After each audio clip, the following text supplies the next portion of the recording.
আসসালামু আলাইকুম সবাইকে, কেমন আছো তোমরা সবাই? দেখা হয়ে গেল আমাদের কোনো ঐতিহাসিক না, একদম পারিভাষিক শব্দে যেটাকে আমরা বলতে পারি যে অ্যাকাউন্টিং এর স্পেশাল এমসিকিউ সলভ লাইভ ক্লাসটার মধ্যে।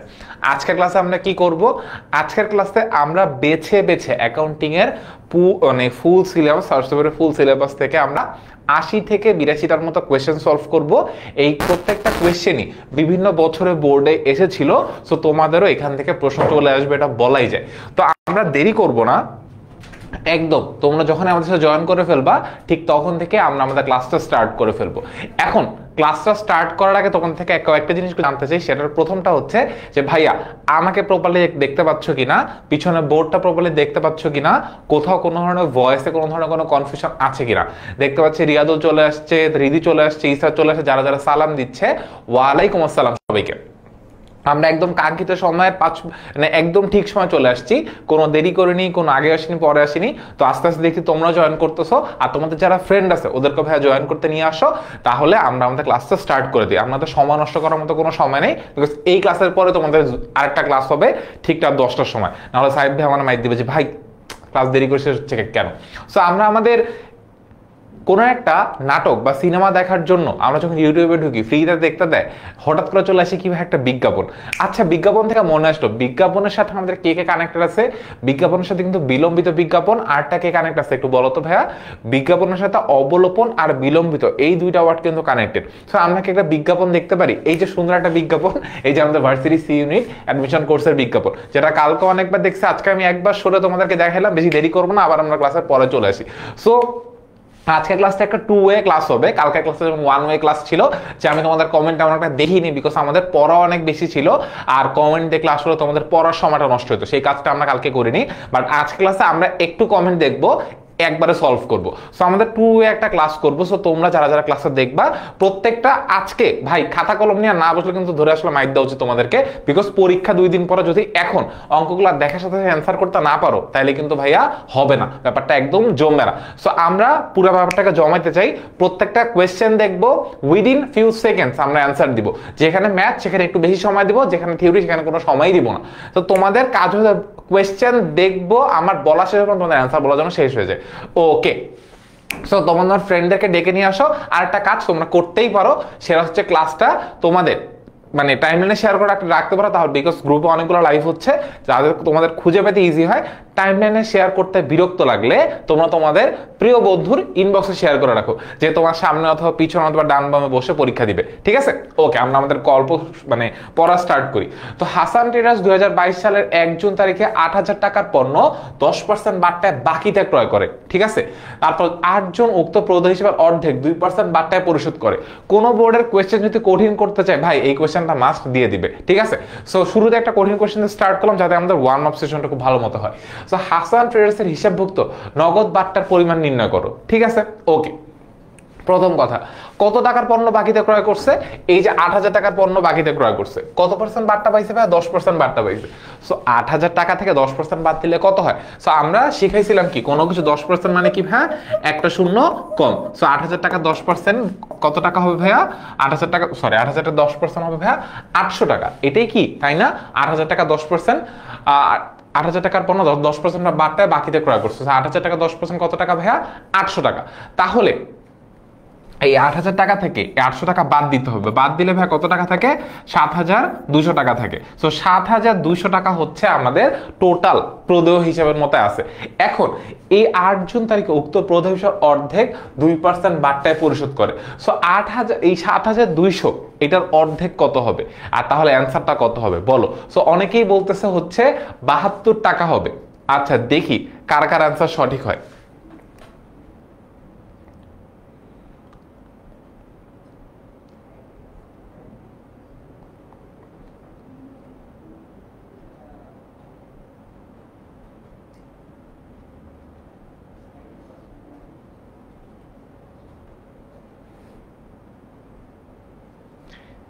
কয়েকজন বলছে অ্যান্সার হবে সি, কয়েকজন বলছে অ্যান্সার হবে এ। তার মানে আগে আমরা অ্যান্সারটা দেখি। অ্যান্সার হবে এ। এখন কি হবে অ্যান্সার এ হয়? 8 জুন তারিখে উক্ত প্রদেয় হিসাবের অর্ধেক 2% বাট্টায় পরিশোধ করে। তো আমাদের প্রদেয় কতটুকু সেটা আগে বলো তো। আমাদের প্রদেয় হচ্ছে, যারা যারা বলতেছে সি আচ্ছা, তারা একটু অ্যান্সারে ব্যাখ্যাটা দাও, আর যারা বলছে এ তারা একটু অ্যান্সারে ব্যাখ্যাটা দাও। আমরা প্রথম কোয়েশ্চেনটাতে একটু সময় দিচ্ছি যাতে আমাদের ওয়ার্ম আপটা প্রপারলি হয়, ঠিক আছে? তোমরা অ্যান্সারটা বলো দেখি। আমি কিন্তু অলরেডি অ্যান্সার একবার দেখায় ফেলছি, অ্যান্সার কিন্তু ভাইয়া দেখায় ফেলছি, আর কিন্তু অ্যান্সার চেঞ্জ করা যাবে না। সো আমাদের অ্যান্সারটা কত হবে ভাইয়া বলো? কত হবে বললে হবে না, কিভাবে হবে সেটাও বলতে হবে। সো আমাদের কোয়েশ্চেনটা আমি আরেকবার রিপিট করি। ৮,০০০ টাকার পণ্য 10% বাট্টায় বাকিতে ক্রয় করছে। সো ৮,০০০ টাকা থেকে ফার্স্টে আমরা কি করলাম, 10% বাট্টা বাদ দিলাম। 10% বাট্টা বাদ দিলে থাকে কত? ৭,২০০। তারপর বলছে এইটার অর্ধেক, দ্যাট মিনস হচ্ছে ৩,৬০০ টাকা। ৩,৬০০ টাকা কত পার্সেন্ট বাট্টায় পরিশোধ করছে বলছে ভাইয়া? 2% বাট্টায়। সো আমাদের কি করতে হচ্ছে, যারা যারা বলতেছো সি তাদের জন্য একটু বলি। ৭,২০০ এটাকে যদি আমি অর্ধেক করি, ৭,২০০ এটাকে যদি 2 দিয়ে ভাগ করি তাহলে কত হয়? ৩ দুগুণে ৬, তারপরে থাকে কত? ১, ৬ দুগুণে ১২, তাহলে দুইটা শূন্য তো থাকতেছে ৩৬০০। এখন তোমাদের প্রশ্ন হচ্ছে এই ৩৬০০ টাকার 2% কয় পার্সেন্ট বাট্টা বসে? 2%। 2% করলে কত হয়? ক্যালকুলেটরে করে দেখো, অ্যান্সার হয় 72। ঠিক আছে? যারা যারা বলতেছো সি ভাইয়া কোয়েশ্চেনটা পড়ে অ্যান্সার করো। এই যে তোমাকে যদি বলতো কারবারি বাট্টার পরিমাণ কত, অ্যান্সার হইতো কত ভাইয়া? ৮০০। মানে আমাকে জিজ্ঞাসা করছো নগদ বাট্টার পরিমাণ কত। নগদ বাট্টার পরিমাণটা কি? প্রদেয় হিসাব কত টাকা ছিল? ৭,২০০ টাকা। এইটার অর্ধেক, দ্যাট মিনস ৩,৬০০ টাকা, তাই না? আচ্ছা, ৩,৬০০ টাকা পরিশোধ করতেছে। ৩,৬০০ টাকা পুরাটা করতেছে না, এই যে করতেছে এইটার মধ্যে সে কয় পার্সেন্ট বাট্টা চাইছে ভাইয়া? 2% বাট্টা চাইছে। ঠিক আছে, তাহলে এই ৩,৬০০ থেকে এই ৭২ টাকা বাদ দিলে যত টাকা থাকে সেই টাকাটা পরিশোধ করবে। তাহলে কত টাকা পরিশোধ করবে একটু বলো তো ভাইয়া? ওকে, যদি এটা আমাদের কোয়েশ্চেন না, আমাদের কোয়েশ্চেন আনসার ৭২ টাকা হইলো, ঠিক আছে? আচ্ছা, তাহলে কত টাকা পরিশোধ করবে? এখন যদি আমি বলতাম যে ও এইখানটায় ও আসলে কত টাকা পরিশোধ করছে বলো, এইখানে ও অ্যাকচুয়ালি কত টাকা পরিশোধ করছে বলো। সিকিউ সাজেশনের উত্তর দিলেন না ভাইয়া, পরীক্ষার আগে যদি এই জিনিসটা আসলে বলে দিতে হয় তাহলে তো আমরা এতদিন ধরে কি পড়াশোনা করলাম সেটা তো একটা বড় প্রশ্নের মুখোমুখি হয়ে দাঁড়ায়, তাই না? ৩,৫২৮ টাকা যদি আমি জিজ্ঞাসা করি এই জায়গায় আসলে কত টাকা পরিশোধ করছে, তাহলে আমাদের অ্যান্সার কি ভাইয়া? ৩৬০০ মাইনাস ৭২, তাহলে কত হয়? ৩,৫২৮। এই টাকাটা সে অলরেডি পরিশোধ করছে। এখন এর পরের প্রশ্ন আমাকে জিজ্ঞাসা করা হবে কি, আর কত টাকা পরিশোধ করা বাকি আছে। আমি কেন এই জায়গাটা এত সময় নিচ্ছি জানো? তার কারণ এই কোয়েশ্চেনটার পরের কোয়েশ্চেনটা একটু লিঙ্কড। ঠিক আছে, এটা না পারলে পরের কোয়েশ্চেনটা বুঝবো না। আমি কোয়েশ্চেনটা আরেকবার ভেঙে বুঝাই দিই। জিনিসটা হচ্ছে ৮,০০০ টাকার পণ্য 10% বাট্টায় বাকি, 10% বাট্টায় বাকিতে ক্রয় করছে। সো 10% বাট্টাটা আগে বাদ দিলাম, এই বাট্টা হচ্ছে কারবারি বাট্টা। সো ৮,০০০ টাকা 10% ৮০০ টাকা। সো ৮,০০০ টাকা থেকে ৮০০ টাকা বাদ দিলে থাকে কত ভাইয়া? ৭,২০০ টাকা। এই ৭,২০০ টাকার অর্ধেক, দ্যাট মিনস কত ভাইয়া? ৩৬০০ টাকা। ৩৬০০ টাকা, এই টাকাটা 2% বাট্টায় পরিশোধ করছে। তো ৩৬০০ টাকা 2% করলে কত হয়? ৭২ টাকা। দ্যাট মিনস ৩৬০০ টাকা থেকে ৭২ টাকা বাদ দিয়ে যে টাকাটা থাকে এই টাকাটা কি করছে ভাইয়া? পরিশোধ করছে। নেক্সট কোয়েশ্চেন হয় তাহলে বাকি আর কত টাকা পরিশোধ করা বাকি আছে, তাই না? এবার অ্যান্সারটা দাও তো। পরের কোয়েশ্চেনে জিজ্ঞাসা করছে আমি তো মূল্য পরিশোধ করছি, কত টাকা মূল্য পরিশোধ করছি? ৩,৫২৮ টাকা। আমি যদি আসি ৩,৫২৮ টাকা, এই টাকাটা তো আমি অলরেডি পরিশোধ করে দিছি। এইটা পরিশোধ করার পরে আর কত টাকা পরিশোধ করা বাকি আছে? সিম্পল হিসাব না, আমার পরিশোধ করার বাকি ছিল কত? ৭,২০০ অর্ধেক পরিশোধ করছি আর বাকি অর্ধেক পরিশোধ করা বাকি আছে। তাহলে অ্যান্সার কি হবে? অ্যান্সার হবে এ, ৩,৬০০ টাকা। এই পরিমাণ টাকা পরিশোধ করা বাকি আছে। ঠিক আছে, সাজেশন লিঙ্কটা আমি গ্রুপে এই ক্লাসটা শেষ করে কালকে একবার দেওয়া হয়েছে, লাইভের মধ্যে ফর্মের মধ্যে দিয়ে দেওয়া হয়েছে। যারা যারা পেয়েছো তারা, মানে যারা যারা চাচ্ছে তাদেরকে দিয়ে দিতে পারো। আর তাও যদি না পাই কোনো সমস্যা নেই, ভাইয়া ক্লাস শেষ করে সাজেশন লিঙ্কের যে ফর্মটা দিয়ে দিব, ফিল আপ করে সাজেশন লিঙ্কটা পেয়ে যাবে। ঠিক আছে, ডান। ওকে, 2 এর অ্যান্সার হবে এ। এবার আমরা নর্মাল কোয়েশ্চেন আসি। ট্রিপল এ, এটার ফুল ফর্ম কি? American accounting association. যেই জায়গায় আমার বোঝানোর প্রয়োজন হবে সেই জায়গায় আমি বুঝাবো, যেখানে মনে হবে আমার বোঝানোর অ্যাকচুয়ালি কোনো কিছু নাই, স্ট্রেট কার অ্যান্সার সেটা জাস্ট বলে যাবো। ঠিক আছে, ওকে। তাহলে মানে ট্রিপল এর ফুল ফর্ম কি? American accounting association. স্পেলিং গুলো আমরা একটু প্রপারলি কেয়ারফুল থাকবো, তার কারণ অনেক সময় সব দেখতে এক মনে হয় বাট স্পেলিংটা ঘুরে দেয়। সো আমেরিকার স্পেলিং বলি, অ্যাসোসিয়েশনের স্পেলিং বলি, এই পার্টিকুলার পার্টগুলো আমরা একটু খেয়াল রাখবো। ওকে, তারপরে কোন আমি তো অ্যান্সার দিছি কোন শব্দ থেকে অ্যাকাউন্টিং শব্দের উৎপত্তি? অ্যান্সার হচ্ছে ক্যালকুলি শব্দ থেকে অ্যাকাউন্টিং শব্দের উৎপত্তি হয়েছিল। ঠিক আছে, মৌলিক হিসাব সমীকরণ হিসাব বিজ্ঞানের কোন ধারণার উপর প্রতিষ্ঠিত? মানে মৌলিক হিসাব সমীকরণ বলতে বোঝায় এইটা ভাইয়া। যদি আমাকে কখনো বলে হিসাব বিজ্ঞানের মৌলিক সমীকরণ কি, অ্যান্সারটা হচ্ছে a = l+o। এই কোয়েশ্চেনটা অ্যাডমিশনেও আসে, হিসাবের মৌলিক সমীকরণ কোনটা? অ্যান্সার কি a = l+o। সো এই যে মৌলিক সমীকরণটা, এটা হিসাব বিজ্ঞানের কোন ধারণার উপর প্রতিষ্ঠিত? অ্যান্সার কি হবে? হিসাবকাল, মিলকরণ, সত্তা ধারণা, চলমান প্রতিষ্ঠান ধারণা। ঠিক আছে, বর্ষা বলছে বি হবে, 4-এর বি হবে। আমরা 4 শেষ করে 5-এ চলে এসেছি। প্রিমা বলছে ফারজানা বলছে 5-এ সি হবে। সেরা দেখতে পাচ্ছি আর কেউ অ্যান্সার এখন দিতে পারে নাই, প্রিমা সব থেকে আগে আছে। ও হ্যাঁ, পলো বলছে 5-এর অ্যান্সার সি হবে। Yes sir. সত্তা ধারণা, সত্তা বলতে ব্যবসায়িক সত্তা ধারণা। ব্যবসায়িক সত্তা ধারণার মেইন কনসেপ্ট হচ্ছে ব্যবসা আর মালিক দুইটা আলাদা আলাদা সত্তা। সো এই জন্য এই যে মালিকানা সত্ত্বকে আলাদা করা হয়। ঠিক আছে, কারণ মালিকানা সত্ত্বর মধ্যে এইটা হচ্ছে একটা ব্যবসার উপর তৃতীয় পক্ষের দায়কে আমরা বলি এল, আর মালিক পক্ষের দায়কে আমরা বলি কি ভাইয়া? ও ই বা ওনার্স ইকুইটি। এটা হচ্ছে আমাদের মালিক পক্ষের দায় বা অভ্যন্তরীণ দায়, আর এল হচ্ছে আমাদের বহিদায়, আর এ তো আমাদের হচ্ছে সম্পদ। আর সত্তা ধারণার একটা নাম কি ভাইয়া? ব্যবসায়িক সত্তা ধারণা। ঠিক আছে, ওকে। পরের কোয়েশ্চেন, হিসাব তথ্যের ব্যবহারকারী হলো। খুবই ট্রিকি কোয়েশ্চেন। আমার কোয়েশ্চেন দেখে আমাদের মাথায় এরকম একটা কোয়েশ্চেন দিলে সবার আগে প্রশ্ন আসছে, ভাই হয় আমি ব্যবস্থাপক নাহলে পাওনাদার কিছু একটা দাগাবো। আবার অনেকে তো আরেক ডিগ্রি উপরে, দেখতে কোনটা সিমিলার মনে হইতেছে, আচ্ছা এ তো হচ্ছে অভ্যন্তরীণ, পাওনাদার আর বিনিয়োগকারী তো বহিষ্ঠ, তাহলে মনে হয় 1 আর 3 অ্যান্সার হবে। ভাই ওয়েট, জিনিসটা হচ্ছে অ্যাকাউন্টিং কোয়েশ্চেনের one and only suicidal attack হচ্ছে যে আমি কোয়েশ্চেন না পড়ে অ্যান্সার দাগাই দিছি। এটা কোর্সও তো গেছো ভাই, শেষ, ডান, ডিল। সো এই গ্যাঞ্জামটা করা যাবে না অ্যাকাউন্টিং এক্সামের মধ্যে, এটা ভুলেও ভুল করা যাবে না। সো অ্যাকাউন্টিং আমরা অলওয়েজ ভালো মতো কোয়েশ্চেন পড়বো। আমাকে কোয়েশ্চেনে বলছে কি হিসাব তথ্যের ব্যবহারকারীকে, হিসাব তথ্যের ব্যবহারকারী 3 জনই, তাই না? বাট যদি আমাকে বলতো হিসাব তথ্যের অভ্যন্তরীণ ব্যবহারকারীকে, অ্যান্সার হইতো ব্যবস্থাপনা কর্তৃপক্ষ।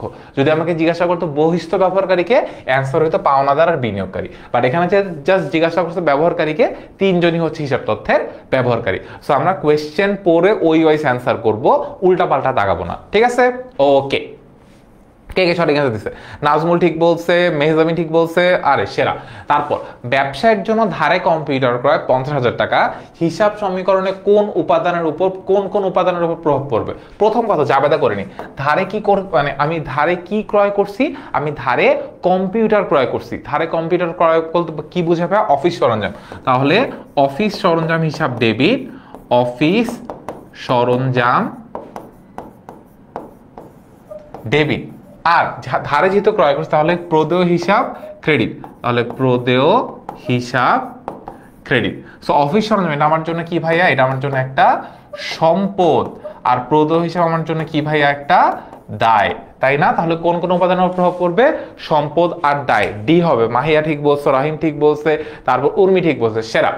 ওকে, পরের কোয়েশ্চেন, ইন্টারন্যাশনাল অ্যাকাউন্টিং স্ট্যান্ডার্ড কত সালে গঠন করা হয়? মানে কত সালে, মানে গঠিত হয় কত সালে? যদিও এটা আসলে এই জিনিসটা থেকে এখান থেকে আরেকটা কোয়েশ্চেন হইতে পারে, আইএএসসি কত সালে গঠন করা হয়? ঠিক আছে, 2 কোয়েশ্চেন যে কোনো একটা অ্যান্সার আসুক, মানে অ্যান্সারটা খুবই আমাদের জন্য দেওয়াটা সহজ। কেন সহজ এটা একটু বলতেছি। অ্যাকাউন্টিং এর সাথে একটা সাল খুবই ভালো মতো কানেক্টেড, সেটা হচ্ছে এই যে 1973 সাল। ভাইয়া কি অ্যান্সার দাগায় ফেললো? ইয়েস ভাইয়া দাগায় ফেলছে। অ্যাকাউন্টিং এর সাথে এই 1973 সাল অনেক বেশি কানেক্টেড। কেন অনেক বেশি কানেক্টেড? বিকজ অ্যাকাউন্টিং এর যত বড় বড় সংস্থা আছে, আইএসসি, তারপর যদিও আইএসসির নাম পরে চেঞ্জ হয় আইএসবি হয়েছে, সেটা আলাদা ডিসকাশন। বাট আমাদের অ্যাকাউন্টিং এর বড় বড় সংস্থা, বাংলাদেশের জন্য আইক্যাপ, তারপর হচ্ছে মানে FASB, financial accounting standards board. So ICAP, FASB, তারপর আইএসসি, এগুলো বেশিরভাগই গঠন করা হয়েছে কত সালে ভাইয়া? 1973 সালে। ঠিক আছে, সো এইটা আমরা ফলো করব না। এই ইনস্ট্রাকশনটা শোনার পরেই ভুলে যাব যে যদি এরকম কোনো কোয়েশ্চেন আসে পরীক্ষার হলে যে কত সালে গঠন করা হয়েছে, অ্যাকাউন্টিং অন্য কোনো সাবজেক্টের না, যদি না জানি তখন লাখের উপর ভরসা করে 1973 দাগায় দিয়ে আসতে পারি, যদি কপাল ভালো থাকে হয়েও যাইতে পারে। বিকজ 1973 সালে আইএএসসি, এফএএসবি মানে অ্যাকাউন্টিং এর সংস্থা আর বাংলাদেশের আইক্যাপ এই তিনটে 1973 সালে হয়েছিল। সেটা মনে থাকবে, ডান। ওকে, তারপরে রোজারিও কিন্তু খুব সুন্দর একটা কাজ করছে, তোমরাও চাইলে সুন্দর কাজটা করতে পারো। তোমাদের যে বন্ধুরা আশেপাশে বসে পরীক্ষা দেবে তাদেরকে একটু ডাইকা ক্লাসে নিয়ে আসো ভাই, পরে 2 দিন পর পরীক্ষা, না পারলে কিন্তু দুইজনই গন কেস, ঠিক আছে? ওকে, আর নিজে পড়তে ভালো লাগে না, সো ভিডিও দেখে দেখে যদি পড়া হয় একটু, তাও তো অনেক ভালো।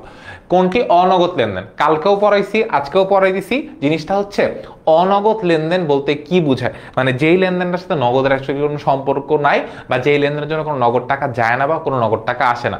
আর এইটা আমার কাছে মানে অনেক সেরা একটা এমসিকিউ, বিকজ এই এমসিকিউটা আসলে অনেকেই পারে না।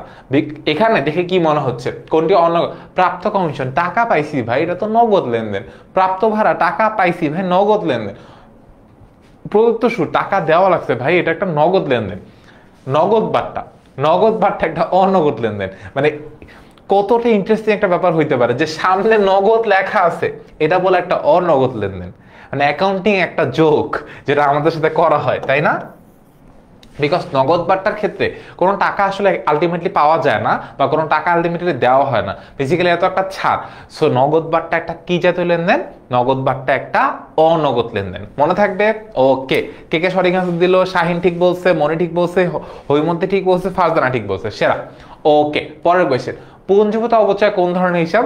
পুঞ্জীভূত অবচয়, অবচয় সঞ্চিতি, অনাদায়ী পাওনা সঞ্চিতি, এই তিনটা এক ক্যাটাগরি। এই তিনটাই হচ্ছে আমাদের জন্য কি ভাইয়া? বিপরীত সম্পদ। কারণ কি ভাইয়া? কারণ দেখো, পুঞ্জীভূত অবচয় এটা বেসিক্যালি কার এগেইনস্টে ধরা হয় ভাইয়া? সম্পদের এগেইনস্টে ধরা হয়। অবচয় সঞ্চিতি এটা কার এগেইনস্টে ধরা হয় ভাইয়া? সম্পদের এগেইনস্টে ধরা হয়। তারপর অনাদায়ী পাওনা সঞ্চিতি এটা কার এগেইনস্টে ধরা হয় ভাইয়া? দেনাদার, যেটা কিনা একটা সম্পদ, সম্পদের এগেইনস্টে ধরা হয়। তো সম্পদের বিপরীতে যা চার্জ করে সেটাকে আমরা কি বলি ভাইয়া? বিপরীত সম্পদ। এবার এখান থেকে আরেকটা জিনিস একটু বলে রাখি, যদি কথা কোনো কারণে ফাস্ট মনে হয় ভাইয়াকে বইলো, ভাইয়া আরেকটু ফাস্ট করে আরেকটু স্লো করে বলার চেষ্টা করবে, যাতে করে আমাদের কারোরই বুঝতে কোনো ধরনের কোনো কষ্ট না হয়। তো এখন এটাকে আমরা কি বললাম? পুঞ্জীভূত অবচয়, অনাদায়ী পাওনা সঞ্চিতি, এগুলো আমাদের জন্য কি ভাইয়া? এগুলো আমাদের জন্য বিপরীত সম্পদ। এখন ক্রয় আমার জন্য কি ভাইয়া? ব্যয়। তাহলে ক্রয় ফেরত কি? ব্যয়কে কমায় দেয়। তাহলে ক্রয় ফেরত আমাদের জন্য কি ভাইয়া? বিপরীত ব্যয়। তারপরে বিক্রয় আমার জন্য কি ভাইয়া? আয়। বিক্রয় ফেরত কি ভাইয়া? আয়কে কমায় দেয় না, তাহলে বিক্রয় ফেরত আমাদের জন্য কি ভাইয়া? বিপরীত আয়। মনে থাকবে, আমরা একই সাথে অনেকগুলো জিনিস শিখলাম, আবার একটু রিভিশন দিই। পুঞ্জীভূত অবচয়, অবচয় সঞ্চিতি, অনাদায়ী পাওনা সঞ্চিতি, এগুলো আমাদের জন্য কি ভাইয়া? বিপরীত সম্পদ। ক্রয় ফেরত এটা আমাদের জন্য কি ভাইয়া? এটা আমাদের জন্য বিপরীত ব্যয়। বিক্রয় ফেরত এটা আমাদের জন্য কি ভাইয়া? বিপরীত আয়। মনে থাকবে? মনে থাকবে না, সো লিখে রাখো, তাহলে মনে থাকবে, ঠিক আছে? ওকে, তানভীর আর একটা সেরা কাজ করছে, বন্ধুকে মেনশন দিয়েছে। আরে মানে মমতা তো সেরা কাজ করছে। আরে যারা যারা সেরা কাজ করছে তারা 100 সেই ফ্রেন্ডদেরকে ডাইকে নিয়ে আসো ভাই, ক্লাস সেরা হইতেছে, চলো একসাথে ক্লাস করি। ওকে, এরপরে আমাদের বিপরীত সম্পদ বলে ফেললাম। 15% ভ্যাট সহ মণিহারি ক্রয়, এই কোয়েশ্চেনটা কালকে পরীক্ষায় আসলে, মানে কালকে না 10 তারিখের পরীক্ষা আসলে আমি শিওর মানে 100 জনের মধ্যে অ্যাটলিস্ট 20 জন ভুল করে দিয়ে আসবে, মানে একদম মিস নেই কোনো। সো 15% ভ্যাট সহ মণিহারি ক্রয় 2300 টাকা। এখানে মণিহারির হিসাবে কত টাকা ডেবিট করা হবে? তো তোমরা একটু বলো দেখেন, মণিহারি হিসাবে কত টাকা ডেবিট করা হবে? ভাই জাস্ট এতটুকু মনে রেখো, পণ্যের ক্ষেত্রে ভ্যাটটাকে আলাদা করে লেখা হয়, অন্য কোনো জিনিসগুলোর ক্ষেত্রে ভ্যাটটাকে আলাদা করে লেখা হয় না। স্পেশালি সম্পদের ক্ষেত্রে তো আলাদা করে লেখাই হয় না। তোমাকে আমি হিন্ট বলে দিলাম, এবার অ্যান্সারটা বলো, ঠিক আছে? দেরি করে এসে এতক্ষণ পর বলছে আসসালামু আলাইকুম ভাইয়া, আমি এখন কান ধরে দাঁড় করে রাখবো, নামটা বললাম না। সো যারা যারা দেরি করে আসছো খাতা কলম নিয়ে বসো, ঠিক আছে? ওকে, জিনিসটা হচ্ছে আমি আর একবার হিন্টটা তোমাদেরকে বলে দিই।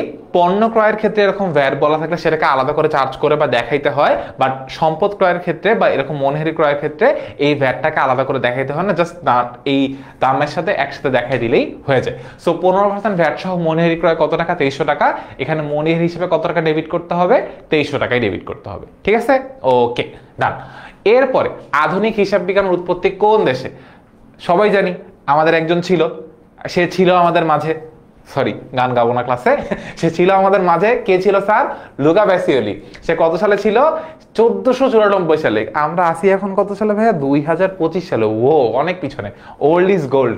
ওকে, যাই হোক, 1494 সালে লুকা প্যাসিওলি নামে একজন ভদ্রলোক একটা ভালো কাজ করছিল, দুতরফা দাখিলা পদ্ধতি উৎপত্তি করে দিছিল, একটা বই লিখছিল সুম্মা ডি অ্যারিথমেটিক ও জিওমেট্রি প্রপোর্শনালিটি। ওহ, অনেক কষ্ট। সো এই বইটা লেখার পরে এই অ্যাকাউন্টিং সিস্টেমটা আস্তে আস্তে এত বড় হয়েছে যার জন্য তোমাকে আমাকে পড়তে হচ্ছে। সো যারা যারা বলো যে পড়াশোনা কে বানাইছে এবং তাকে অনেক কিছু করতে চাও, সো বুঝতেছো তো তোমরা আসলে কাকে কি করতে চাও। আর অ্যাকাউন্টিং যাদের কাছে কঠিন লাগে তারা তো আর বললামই না। যাই হোক, সো এখন এখানে কিন্তু একসাথে আমরা অনেকগুলো কথা বললাম। কে করছে? Luca Pacioli. কত সালে করছে? 1494 সালে। কি করছিল? দুতরফা দাখিলা পদ্ধতির এই সিস্টেমটা প্রবর্তন করছিল। আরেকটা কাজ করছে যে একটা বই লিখছে, যে বইটার নাম সুম্মা ডি অ্যারিথমেটিক ও জিওমেট্রিয়া প্রপোর্শনালিটি। আচ্ছা, সে কোন দেশে থাকতো? সে থাকতো হচ্ছে ইতালিতে। ঠিক আছে, অনেকগুলো জিনিস একসাথে বললাম। তোমাদের কপাল ভালো থাকলে এই সহজ একটা ব্যাপার থেকে এমসিকিউ চলে আসতে পারে। ঠিক আছে, ওকে। তারপরে ব্যবসার অভ্যন্তরীণ দায় কোনটা? একদম যখন সমীকরণ বুঝেছিলাম তখন অলরেডি বলে ফেলছি, এখন আরেকবার বলি। মূলধন হচ্ছে ব্যবসার অভ্যন্তরীণ দায়। ব্যাংক ঋণ বহির্দায়, প্রদেয় হিসাব বহির্দায়, প্রদেয় মজুরি বহির্দায়। আর মূলধন হচ্ছে আমার ব্যবসার জন্য কি? অভ্যন্তরীণ দায়। অভ্যন্তরীণ দায় বলতে কি বোঝায়? একটা ব্যবসার উপর ব্যবসার মালিকের যে অধিকার থাকে সেটাকে আমরা কি বলি ভাইয়া? অভ্যন্তরীণ দায়। মানে তুমি আজকে একটা ব্যবসা শুরু করতেছো, সো অ্যাকাউন্টিং বলে, মানে অ্যাকাউন্টিং এর নিয়ম অনুযায়ী তুমি আর ব্যবসা তো আলাদা সত্তা। মানে ব্যবসার লস মানে তোমার লস, ব্যাপারটা এরকম না। তোমার লস তোমার লস, ব্যবসার লস মানে ব্যবসার লস। তো তোমার জীবনে যা কিছু হয়ে যায় ডাজন্ট ম্যাটার, যদি ব্যবসার জীবনে হয় সেটা ব্যবসার জন্য ম্যাটার। ঠিক আছে, সো ব্যবসা আর মালিক আলাদা সত্তা, কিন্তু মালিক যে ব্যবসাকে টাকা দিল সেটা একটা হিসাব রাখতে হবে না? এই জন্য এটাকে আমরা কি বলি ভাইয়া? অভ্যন্তরীণ দায়। এই জন্য মূলধন অভ্যন্তরীণ দায়, মনে থাকবে? ওকে। এরপরে হিসাব বিজ্ঞানের প্রধান উদ্দেশ্য কি? কালকে ক্লাস শুরুর সময় বলছিলাম, সো যারা যারা শুনো না তারা এখন মনে রাখো। হিসাব বিজ্ঞানের প্রধান উদ্দেশ্য কি ভাইয়া? যাদের মনে হচ্ছে আর্থিক ফলাফল নির্ণয়, মাথায় দাও একটা বাড়ি। যাদের মনে হচ্ছে হিসাব সংরক্ষণ, তারা দাও দুইটা বাড়ি। যাদের মনে হচ্ছে ঘটনা বিশ্লেষণ, তারা দাও তিনটা বাড়ি, 1 2 3। আর যাদের মনে হচ্ছে তথ্য সরবরাহ, তারা একটা টিক দাও। জিনিসটা হচ্ছে হিসাব বিজ্ঞানের প্রধান উদ্দেশ্য হচ্ছে কি ভাইয়া? তথ্য সরবরাহ করা। এর জন্য কখনোই কখনোই কখনোই ভুল না হয়। হিসাব বিজ্ঞানের প্রধান উদ্দেশ্য তথ্য সরবরাহ করা। ঠিক আছে, ওকে। প্রদেয় হিসাবে টাকা পরিশোধ করলে হিসাব সমীকরণের প্রভাব কি? আমি প্রদেয় হিসাব, আমার কাছে একজন টাকা পায়, তাকে টাকা পরিশোধ করেছে, যাবেটা কি ভাইয়া? যাবেটা হচ্ছে প্রদেয় ডেবিট, আর ক্রেডিট কি ভাইয়া? নগদান ক্রেডিট, তাই না? প্রদেয় ডেবিট, নগদান ক্রেডিট। সো প্রদেয় আমার জন্য একটা দায়, আর নগদান আমার জন্য কি ভাইয়া? একটা সম্পদ। সো প্রদেয় দায়, নগদান হচ্ছে আমার জন্য কি? সম্পদ। সো প্রদেয় দায়, নগদান, সম্পদ যদি হয় তাহলে কোন কোন হিসেবে প্রভাব করবে? সম্পদকে আর দায়কে। সো আমার সম্পদটা কি হচ্ছে? হ্রাস পাচ্ছে। টাকা দিলে কি সম্পদ হ্রাস পায় না? আর দায়টাও কি? যেহেতু আমি দায়টা পরিশোধ করে দিচ্ছি, তাহলে দায়টাও কি হচ্ছে ভাইয়া? হ্রাস পাচ্ছে। তাহলে অ্যান্সার কি হবে? সম্পদ হ্রাস, দায় হ্রাস। সো আনহা ঠিক বলছে, তারপর হচ্ছে কে কে ঠিক বলছে? উর্মি ঠিক বলছে, তারপর মাহদিবা ঠিক বলছে, সেরা। ওকে। ডেবিট নোট কে তৈরি করে? কালকে সাইদ ভাই পড়াইছে, এটা ভুল করলে কিন্তু সাইদ ভাই কিন্তু বাসা থেকে কাঁদবে। সো ডেবিট নোট কে প্রস্তুত করে? ক্রেতা না বিক্রেতা? তাড়াতাড়ি বলো। সো ডেবিট নোট প্রস্তুত করে ভাইয়া ক্রেতা। ঠিক আছে, আর ক্রেডিট নোট তাহলে কে প্রস্তুত করে? বিক্রেতা। ওকে, ডান। এরপরে 2/10 নিট শর্তে 10,000 টাকার প্রাপ্য হিসাব হতে পাওনা টাকা আদায় হলে বাট্টার পরিমাণ কত হবে? আমরা হিসাব করে ফেলি। ফার্স্টে আমাদের কাজ হচ্ছে, যদি হাতে ক্যালকুলেটর থাকে তাহলে 10,000 টাকা ইন্টু 2% করব, হয়ে যাবে। বাট তোমার কপাল যদি অভাগা হয় বা ফুটা হয়, বা জিনিসটা হচ্ছে তুমি করছো ওই সময় ক্যালকুলেটর গন কেস, হাতে আছে 1 মিনিট সময়, আর কোনো অপশন নেই, সেক্ষেত্রে ভাইয়া শিখাই দিতেছে এই টেকনিকটা মনে রেখো। আমরা ক্লাসে সবার শুরুর দিকে শিখলাম কোনো কিছু 10% মানে একটা শূন্য কম, আর কোনো কিছুর 1% মানে 2টা শূন্য কম। 10% মানে একটা শূন্য কম, 1% মানে 2টা শূন্য কম। সো এবার আসি, আমরা 10,000 টাকার 1% বের করে ফেলি। সো 10,000 টাকার তাহলে 1% কত হবে? 10,000 টাকার 1% হচ্ছে 100 টাকা। মানে এখান থেকে 2টা শূন্য গায়েব করে দিলে যা হয় সেটা হচ্ছে 1%। সো তুমি যদি কোনো কিছু 1% বের করতে পারো, ওটাকে 2 দিয়ে গুণ করলে 2%, 3 দিয়ে গুণ করলে 3%, 4 দিয়ে গুণ করলে 4%, আর 10 দিয়ে গুণ করলে কত পার্সেন্ট হয়? 10%। আচ্ছা, সো এটা 2% কত টাকা হবে? এটাকে জাস্ট 2 দিয়ে গুণ করে দিব। 2 দিয়ে গুণ করলে কত টাকা হয় ভাইয়া? 200 টাকা। তাহলে আমাকে যদি জিজ্ঞাসা করা হয় এই শর্তে 1,000 টাকার প্রাপ্য পাওনা আদায় হলে বাট্টার পরিমাণ কত? বাট্টার পরিমাণ হবে ভাইয়া 200 টাকা। ঠিক আছে, ওকে, তন্ময় ঠিকঠাক বলছে। তন্ময় ছবিটা 100 স্মাইলি একটা ফেস, ঠিক আছে। তারপর পলের অ্যান্সার ঠিক আছে, জিহাদের অ্যান্সার ঠিক আছে, সেরা। এখন একটি দ্রব্যের তালিকা বিক্রয় মূল্য হচ্ছে 20,000 টাকা, বিক্রয় মূল্য কারবারি বাট্টা 10%, নগদ বাট্টা 5% অনুমোদন করা হলে প্রাপ্য হিসেবের পরিমাণ কত? আবারও বলছে না, দুই ক্যাটাগরির বাট্টা আছে, সো ভালো মতো দেখে অ্যান্সার করো। তো একটা দ্রব্যের মানে তালিকা মূল্য বলতে একটা মানে প্রোডাক্টের গায়ে যে মূল্য লেখা থাকে সেটাকে আমরা বলি তালিকা মূল্য, ঠিক আছে। সো প্রোডাক্টের গায়ে মানে এই যে একটা কলিং বেল, এটার মধ্যে একটা যে দাম লেখা থাকবে সেটাকে আমরা কি বলি ভাইয়া? তালিকা মূল্য, ঠিক আছে। সো বিক্রয় মূল্যের উপর কারবারি বাট্টা কত পার্সেন্ট? 10%। সো 20,000 টাকা 10% গুলো কত হয়? সো 20,000 টাকা আমরা একটু আগে শিখলাম 10% মানে কি ভাইয়া? একটা শূন্য কম। সো 20,000 টাকা 10% কত টাকা হবে ভাইয়া? 2,000 টাকা হবে। সো আমরা যদি 20,000 টাকা থেকে 2,000 টাকা বাদ দিয়ে দেই, থাকতেছে কত টাকা ভাইয়া? 2,000 টাকা 2,000 টাকা বাদ দিলে থাকবে হচ্ছে আমাদের 18,000 টাকা, ঠিক আছে। সো 18,000 টাকা। এখন আমাকে জিজ্ঞাসা করছে প্রাপ্য হিসাবের পরিমাণ কত টাকা।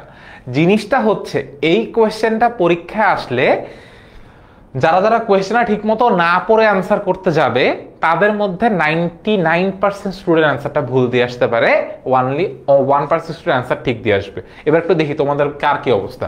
দেখতে পাচ্ছি রায়াতুল বলতেছে এ হবে, আর বাকি অনেকেই বলছে সি হবে বা ডি হবে। ঝামেলা যেটা হইতেছে এই যে যারা ডিসি এর কাহিনীটা করতেছো তাদের জন্য একটু বলি। আমাকে জিজ্ঞাসা করছে ভাই প্রাপ্য হিসাবের পরিমাণ কত, আমাকে কিন্তু এটা জিজ্ঞাসা করে নাই এই যে নগদ বাট্টা বাদ দেওয়ার পরে কত টাকা দিতে হবে। মনে রেখে দেখো, আমরা যখন নগদ বাট্টা বাদ দিই তখন জাবেদার মধ্যে প্রাপ্য হিসেবের মধ্যে কিন্তু ফুল টাকাটাই বসাই, বা প্রদ হিসেবের মধ্যে কিন্তু ফুল টাকাটাই বসাই। সো আমাকে এখানে জিজ্ঞাসা করছে প্রাপ্য হিসেবের পরিমাণ কত। প্রাপ্য হিসেবের পরিমাণ হচ্ছে ভাইয়া এই ফুল 18,000 টাকাই। বাট যদি আমাকে জিজ্ঞাসা করতো এই 5% বাট্টা বাদ দেওয়ার পরে কত টাকা পাবে, তখন হচ্ছে আমাদের 18,000 টাকা এইটা থেকে এই 5% বাদ দিয়ে হিসাব করতে হইতো। সো চোখ কান খোলা রেখে অ্যান্সার করো, নাহলে অ্যান্সারটা ভুল যাবে, ঠিক আছে। ওকে, কার কার ঠিক হইছে? যারা যারা সি দিছে তাদের ঠিক আছে। সো আমার নামে এখন মিমের নাম দেখলাম, তারপর হইতেছে তালুকদারের নাম দেখলাম, ঠিক আছে। নাবিলও চলে আসছে, আরে নাবিল সেই। ওকে, সো ডেবিট ক্রেডিট দুইটা শব্দ কোন ভাষা? সো ইংরেজি, ফরাসি, ল্যাটিন নাকি ইটালিয়ান? ল্যাটিন শব্দ থেকে আগত, ঠিক আছে ভাইয়া। ওকে, নিচের কোনটি আয়কর পরিশোধের জন্য যা জাবেদা? সো আয়কর, জীবন বীমা এগুলো হচ্ছে ভাইয়া উত্তোলনের মধ্যে পড়ে। সো মালিকের আয়কর বা মালিকের জীবন বীমা, সো এই হিসাবে কনসিডার করে মানে ব্যবসা আয়করটাকে মানে উত্তোলন হিসাবে কাউন্ট করা হয়। বিকজ এক মালিকানা ব্যবসার ক্ষেত্রে ব্যবসার আয় মালিকার আয় জিনিসটাকে সেম হিসাবে কনসিডার করে ধরা হয়। সো এই জন্য এইখানে আয়করটাকে আমরা কি হিসেবে কনসিডার করি? উত্তোলন হিসাবে কনসিডার করি, ঠিক আছে। সো আমাদের জাবেদা কি হবে? উত্তোলন হিসাব ডেবিট আর নগদান হিসাব ক্রেডিট। এখন যদি আমাকে প্রশ্ন জিজ্ঞাসা করে মালিক পণ্য উত্তোলন করছে, তাহলে জাবেদা কি হবে? উত্তোলন হিসাব ডেবিট, ক্রয় হিসাব ক্রেডিট। আবার যদি আমাকে প্রশ্ন করে মালিক বিক্রয় মূল্য পণ্য উত্তোলন করছে, তাহলে জাবেদা কি হবে? উত্তোলন হিসাব ডেবিট, বিক্রয় হিসাব ক্রেডিট। অনেকগুলা কাহিনী না, আমরা আরেকবার রিপিট করি। মালিক নগদ টাকা উত্তোলন করছে, উত্তোলন ডেবিট, নগদান ক্রেডিট। জীবন বীমা দিছে, মানে উত্তোলন ডেবিট, নগদান ক্রেডিট। আয়কর দিছে, উত্তোলন ডেবিট, নগদান ক্রেডিট। এরপরে মালিক পণ্য উত্তোলন করছে, উত্তোলন ডেবিট, ক্রয় ক্রেডিট। মালিক পণ্য উত্তোলন করছে বাট বিক্রয় মূল্যে পণ্য উত্তোলন করছে, জাবেদা কি ভাইয়া? উত্তোলন ডেবিট, বিক্রয় ক্রেডিট। মনে থাকবে? ওকে। আবার এখানে আরেকটা জিনিস মানে চলে আসে, মালিক ব্যাংক থেকে টাকা উত্তোলন করছে, উত্তোলন ডেবিট, ব্যাংক ক্রেডিট। আচ্ছা, আর কিছু কি আছে? না, আর কিছু নাই। কিন্তু যদি বলা থাকে ব্যাংক হতে উত্তোলন, তখন কিন্তু সেটা মালিক হবে না, নগদান ডেবিট, ব্যাংক ক্রেডিট, ঠিক আছে। যদি মালিক করে কোয়েশ্চেনে এক্স্যাক্টলি উল্লেখ করে বলা থাকবে যে মালিক উত্তোলন করছে, আদারওয়াইজ উত্তোলন হিসাবটাকে আমরা আনবো না। যদি বলা থাকে ব্যাংক হতে উত্তোলন, দ্যাট মিনস সেটা কারবারের প্রয়োজন উত্তোলন করা হয়েছে, ঠিক আছে। শুধু ব্যাংক হতে উত্তোলন বলা থাকলে জাবেদা কি হবে ভাইয়া? নগদান ডেবিট, ব্যাংক ক্রেডিট। ওকে, নগদ বাট্টা কোন নগদান বইয়ে দেখানো হয়? এক ঘরা, দুই ঘরা, তিন ঘরা, বহু ঘরা। বহু ঘরা নামে কোনো নগদান বই এক্সিস্ট করে না, আর এক ঘরা দুই ঘরের মতো তো বাট্টার কলাম থাকেই না, তাহলে বাকি থাকে কে? সি, তিন ঘরা নগদান বই। ওকে, খতিয়ানের টি ছকে কয়টা কলাম থাকে? খতিয়ানের টি ছকে 8টা, মানে টোটাল কলাম থাকে 8টা। তারিখ, বিবরণ, তারপর জাবেদা পৃষ্ঠা টাকা, আবার সেম তারিখ বিবরণ জাবেদা পৃষ্ঠা টাকা। সো টি ছকের খতিয়ানে টোটাল ঘর থেকে কয়টা? চারটা চারটা 8টা। আর চলমান জেড ছকে টোটাল ঘর থেকে কয়টা ভাইয়া? 7টা। 4 আর 3 7। কি কি থাকে ভাইয়া? তারিখ বিবরণ, তারপর জাবেদা পৃষ্ঠা, ডেবিট টাকা ক্রেডিট টাকা, আবার জের ডেবিট টাকা ক্রেডিট টাকা। সো টি ছকে ঘর কয়টা? 8টা। চলমান জেড ছকে ঘর কয়টা ভাইয়া? 7টা। ঠিক আছে, ওকে ডান। আজান দিচ্ছে, আমার মনে হয় একটু পজ নেওয়া উচিত, তাই না? ওকে, আমি একটু পজ নেই, জাস্ট এখানে লিখে রাখি আজান।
ওকে, সো কোনটি অস্পর্শনীয় সম্পদ? অ্যান্সার কি ভাইয়া? এটা দেখা যায়, ধরা যায়, দেখা যায়। প্যাটেন্ট দেখাও যায় না, ধরা যায় না, ছোঁয়া যায় না। সুনাম, প্যাটেন্ট, ট্রেডমার্ক এগুলো আমাদের জন্য কি ভাইয়া? অস্পর্শনীয় সম্পদ। তো এর পরের কোয়েশ্চেন, বিক্রয়ের উদ্দেশ্যে জমি ক্রয় করা হলে তাহলে কোন হিসাব ডেবিট করতে হবে? বিক্রয়ের উদ্দেশ্যে যদি ভাইয়ারাও কেনে তাহলে ভাইয়াও একটা পণ্য হয়ে যাবে। ঠিক আছে, সো বিক্রয়ের উদ্দেশ্যে যাই কিনবো সেটাই আমার জন্য কি ভাইয়া? পণ্য। তাহলে অ্যান্সার কি হবে? ক্রয় হিসাব, তাই না? ওকে, নিচের কোন গুচ্ছটি অলিক সম্পদ? প্রাথমিক খরচাবলী ও অবলোককের কমিশন এগুলো হচ্ছে আমাদের জন্য কি ভাইয়া? অলিক সম্পদ। ডান। হিসাব চক্রের ঐচ্ছিক ধাপ কি? কার্যপত্র আর বিপরীত দাখিলা, এটা হচ্ছে হিসাব চক্রের ঐচ্ছিক ধাপ।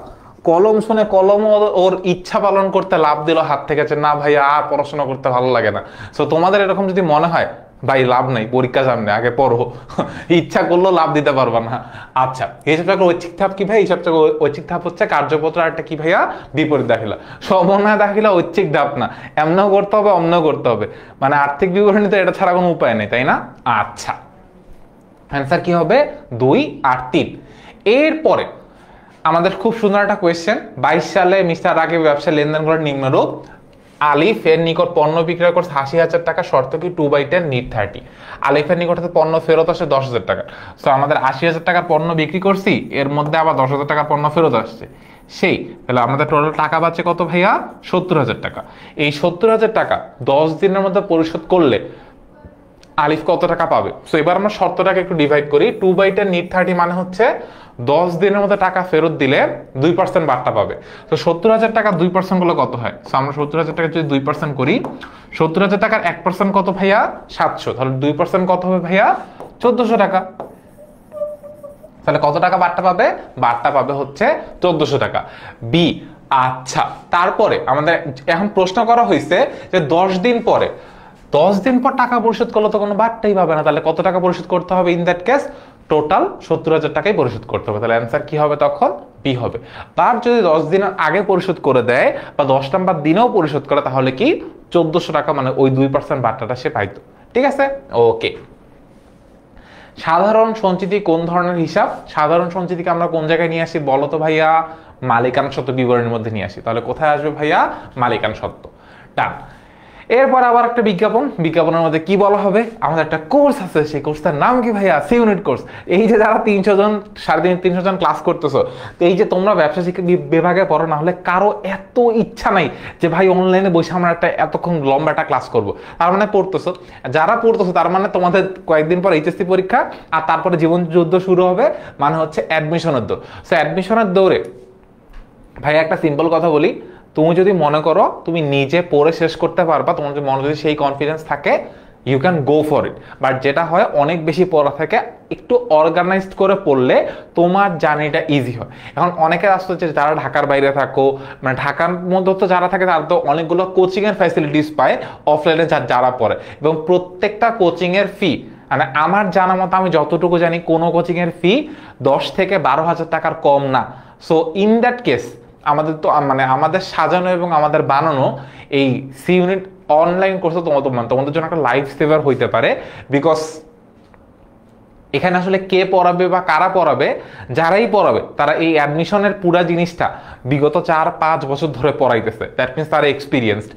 আর একটা জিনিস হচ্ছে যে এতদিন ধরে যেহেতু পড়াচ্ছে আমরা জানি কোথায় কোনটা কি জিনিস হইলে আসবে। এবং এখন তোমার মনের প্রশ্ন যে ভাই আপনারা কেমন পড়ান সেটা তো জানি না। সো অ্যাকাউন্টিং ক্লাসটা হইলো, অ্যাকাউন্টিং আমি পড়াচ্ছি, সাইড ভাই পড়াচ্ছে, সো আমরা কেমন পড়াই সেটা তুমি দেখতে পাচ্ছ। যদি ভালো না লাগে তাহলে তো কোর্স কিনবা না, আর যদি ভালো মনে হয় তাহলে অ্যাকাউন্টিংটা হচ্ছে, কয়েকদিন পর ফাইন্যান্স হবে, মার্কেটিং হবে, ম্যানেজমেন্ট হবে। দেখো তোমাদের যদি মনে হয় তোমাদেরকে আমরা স্যাটিসফাইড হয়ে পড়াইতে পারবো তাহলে কোর্সটা কিনো। আর যদি মনে হয় যে ভাই না এদেরকে তো আমি পড়া বুঝি না, তাহলে গো ফর ইট, যা ভালো লাগে করো। এখন আমাদের অধ্যায় 3 শুরু করব। ব্যাংক সমন্বয় বিবরণী কে প্রস্তুত করে? অ্যান্সার কি ভাইয়া? ব্যাংক সমন্বয় বিবরণী প্রস্তুত করে কে? আমানতকারী। আচ্ছা, সো ব্যাংক সমন্বয় বিবরণী কে প্রস্তুত করে? আমানতকারী। এখন যদি মনে তোমাকে প্রশ্ন করা হয় যে ব্যাংকের যাবতীয় হিসাব কে সংরক্ষণ করে, ওইটা কিন্তু সংরক্ষণ করে ব্যাংক। আর প্রতিষ্ঠানের সকল হিসাব কোথায় সংরক্ষণ করে? অ্যান্সারটা কি হবে ভাইয়া? নগদান বই। ঠিক আছে, ওকে। ব্যাংক জমাতিরিক্ত উত্তোলন দ্বারা কি বোঝায়? ব্যাংক জমাতিরিক্ত উত্তোলন, বা যেটাকে ইংলিশে বলা হয় ব্যাংক ওভারড্রাফট, বা যেটাকে আরেকটু সুন্দর করে বলা হয় ব্যাংক ওডি। ঠিক আছে, ব্যাংক জমাতিরিক্ত উত্তোলন বা ব্যাংক ওভারড্রাফট, ব্যাংক ওডি যে জিনিসটাকে বলা হয় সেটাই এখানে দেয়া আছে। এখন ব্যাংক জমাতিরিক্ত বা ব্যাংক ওভারড্রাফট বা ব্যাংক ওডি তুমি নগদান ব্যয় কোথায় বসাইছো? তোমার মাথায় যদি মনে না পড়ে 2, 3, 4, 5, 10টা বাড়ি মারো, তাও মনে করার চেষ্টা করো। ব্যাংক ওভারড্রাফট বা ব্যাংক জমাতিরিক্ত এইটা আমরা নগদান বইয়ে কোন দিকে বসাইতাম? নগদান বইয়ের ক্রেডিট দিকে বসাইতাম। ব্যাংক জমাতিরিক্ত কোন দিকে আসে? নগদান বইয়ের ক্রেডিট দিকে। তাহলে এখানে কে আসবে? নগদান বই ব্যাংক কলামের ক্রেডিট উদ্বৃত্ত। ঠিক আছে, এখন নগদান বইয়ে যা হয় ব্যাংকের বইয়ে তার ঠিক অপোজিটটা হয়।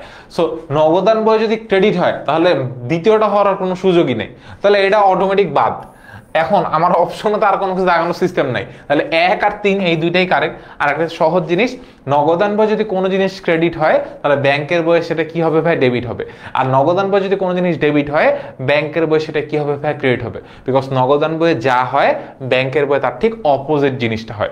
এটা মনে রাখলে অনেক কিছু আমাদের জন্য কি হয়ে যাবে ভাই? সহজ হয়ে যাবে। তাহলে অ্যান্সার কি হবে? 1 আর 3। আবির কোম্পানি নগদান বই অনুযায়ী ব্যাংক জমা উদ্বৃত্ত কত টাকা ভাই? 30,000 টাকা। 8,000 টাকার একটা চেক ব্যাংকে জমা দেওয়া হয়েছে কিন্তু আদায় হয়নি। পাস বইয়ের ব্যাংক উদ্বৃত্ত কত? সো বেসিক্যালি এটা পারার জন্য তোমাকে ফুল ব্যাংক সমন্বয় বিবরণী পাঠতে হবে। I am assuming and I am believing যে তোমরা ব্যাংক সমন্বয় বিবরণী ক্লাসটা ঠিকঠাক মতো করছো। যদি করে থাকো তাহলে তোমরা এই জিনিসটা করতে পারবা, আর যদি না করো তাহলে কি এখন করো। ওকে, সো ব্যাংক সমন্বয় বিবরণী পারার জন্য পুরাটা শিখাবো না এখন এই ক্লাসের মধ্যে, বিকজ এটা একটা রিভিশন ক্লাস। সো ব্যাংক সমন্বয় বিবরণী পারার জন্য আমাদের জাস্ট এতটুকু মনে রাখলেই হচ্ছে। আমি যে সরে যাচ্ছি, তোমরা ছবি তোলা লাগে তুলে ফেলো। সো আমরা এই সাইডটাকে বলি ব্যাংকের সাইড, আর এই সাইডটাকে বলি ভাইয়া নগদান বইয়ের সাইড। নগদান বইয়ের সাইডে দুইটা জিনিস আছে, একটা হচ্ছে ক্রেডিট মেমোরেন্ডাম আর একটা হচ্ছে ডেবিট মেমোরেন্ডাম। ক্রেডিট মেমোরেন্ডাম বলতে কি বোঝায়? যে কোনো প্রকার আয় বা প্রাপ্তিকে আমরা কি বলি ভাইয়া? Credit memorandum. যে কোনো প্রকার আয় বা প্রাপ্তিকে আমরা কি বলি ভাইয়া? Credit memorandum. আর যে কোনো প্রকার ব্যয় বা প্রদানকে আমরা কি বলি ভাইয়া? Debit memorandum. মানে দেনাদার থেকে চেক প্রাপ্তি আমার জন্য কি ভাইয়া? Credit memorandum. ব্যাংক সুদ প্রাপ্তি আমার জন্য কি ভাইয়া? Credit memorandum. তারপরে পাওনাদারকে চেক প্রদান, এটা আমার জন্য কি ভাইয়া? Debit memorandum. তারপরে হচ্ছে ব্যাংক চার্জ প্রদান, এটা আমার জন্য কি ভাইয়া? Debit memorandum. তারপর প্রত্যাখ্যাত চেক, এটা আমার জন্য কি ভাইয়া? Debit memorandum. ওকে, এবার আমরা এই সাইডটা আসি ব্যাংকের সাইড। ব্যাংকের সাইডে ভাইয়া দুইটা জিনিস আসে। এক, জমাকৃত চেক আদায় হয় নাই, যেটা আরেকটা নাম পথিমত জমা বা পরিবহনাধীন চেক বা ডিপোজিট ইন ট্রানজিট। আর একটা হচ্ছে ইস্যুকৃত চেক পরিশোধ হয় নাই, যেটাকে আরেকবার একটা কি নামে ডাকা হয় ভাই? আউটস্ট্যান্ডিং চেক নামে ডাকা হয়। ঠিক আছে, তো এখন যদি আমরা আসি ব্যাংকের সাইডে কয়টা জিনিস থাকে ভাইয়া, দুইটা। এক, জমাকৃত চেক আদায় হয়নি, এটা ব্যাংকের সাইডে যোগ করতে হয়। আর ইস্যুকৃত চেক পরিশোধ হয়নি, এটা ব্যাংকের সাইড থেকে কি করতে হয় ভাইয়া, বিয়োগ করতে হয়। আর এই সাইডে তো ক্রেডিট মেমোরেন্ডাম ডেবিট মেমোরেন্ডাম দেওয়াই আছে, সো আমাদের এটা নিয়ে আর বুঝাইলাম না, এবার আমরা ম্যাথে মুভ করি। সো আমাদের যখন এই অ্যান্সার দেখা ফেলছি, সমস্যা নেই, অ্যান্সার দেখো, কোনো প্যারা নেই। তো আমাদের যখন এরকম একটা অঙ্ক থাকে, সো আমাদের এই সাইডটাকে আমরা ব্যাংকের সাইড ধরবো, এটাকে আমরা নগদের সাইড ধরবো। কোয়েশ্চেনের প্যাটার্নটা বুঝো, এই সেম ক্যাটাগরির কোয়েশ্চেন আসলে তোমরা এভাবেই অ্যান্সার করবা। আমার কোয়েশ্চেনে একটা বইয়ের ব্যালেন্স দেয়া আছে, আরেকটা বইয়ের ব্যালেন্স বের করতে বলছে। সো জেনারেলি আমরা ব্যাংক সমন্বয়ে যা করি ওটাই এমসিকিউতে দিয়ে দিছে, অনেক বড় কাজ। তো আমাকে একটা বইয়ের ব্যালেন্স দিয়ে দিছে, আর একটা বইয়ের ব্যালেন্স কি করতে বলছে ভাইয়া, বের করতে বলছে। সো কোন বইয়ের ব্যালেন্স দেয়া আছে, নগদান বইয়ের ব্যালেন্সটা দেয়া আছে কত টাকা ভাইয়া, 30,000 টাকা দেয়া আছে। 30,000 টাকা কোন বইয়ের ব্যালেন্স দেয়া আছে ভাইয়া, নগদান বইয়ের ব্যালেন্স দেয়া আছে। তারপরে কি বলা হয়েছে, 8,000 টাকার একটা চেক আদায়ের জন্য জমা দেওয়া হয়েছে কিন্তু আদায় হয়নি। এই যে আদায়ের জন্য জমাকৃত চেক আদায় হয়নি, এটা আমরা কোন পাশে নিয়ে আসি, এটা আমরা ব্যাংকের পাশে আনি না নগদের পাশে আনি, এটা হচ্ছে ব্যাংকের পাশ, এটা হচ্ছে নগদের পাশ।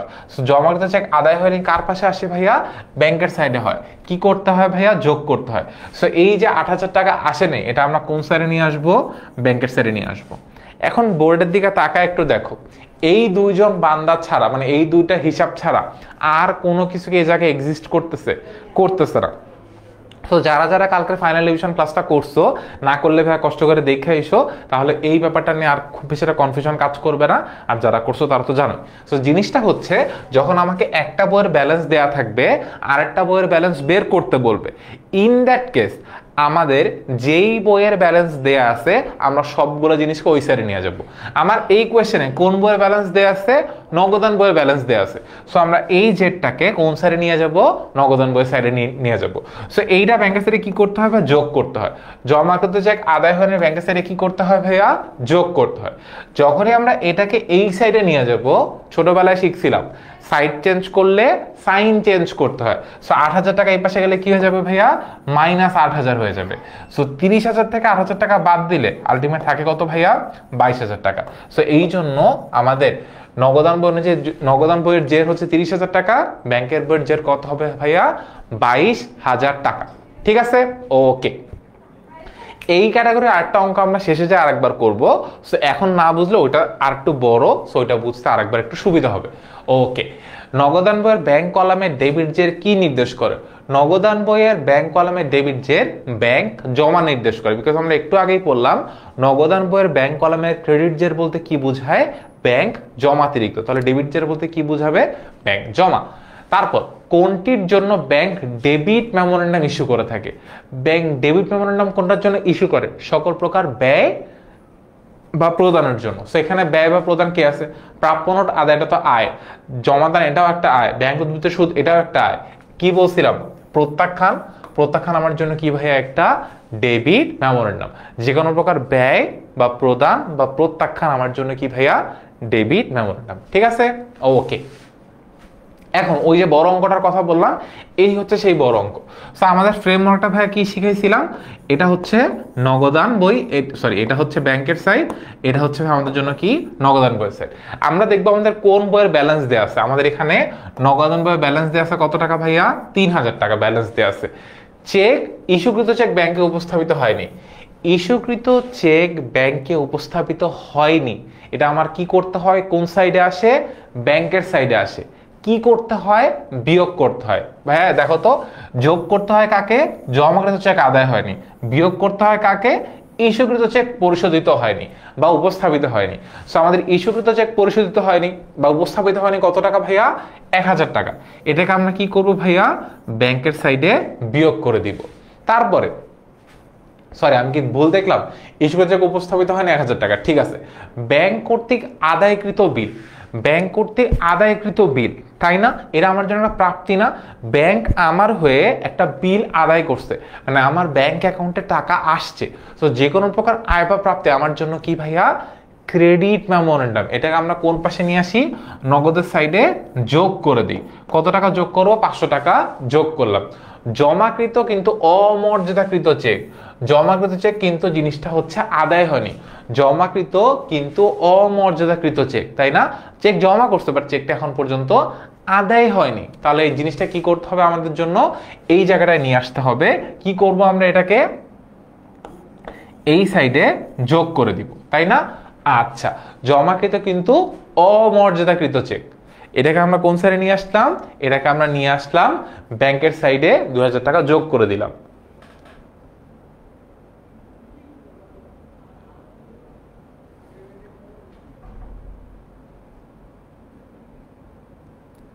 না, অ্যাকাউন্টিং এক্সামে বেশি একটা সারপ্রাইজ দিবে না, তাই না?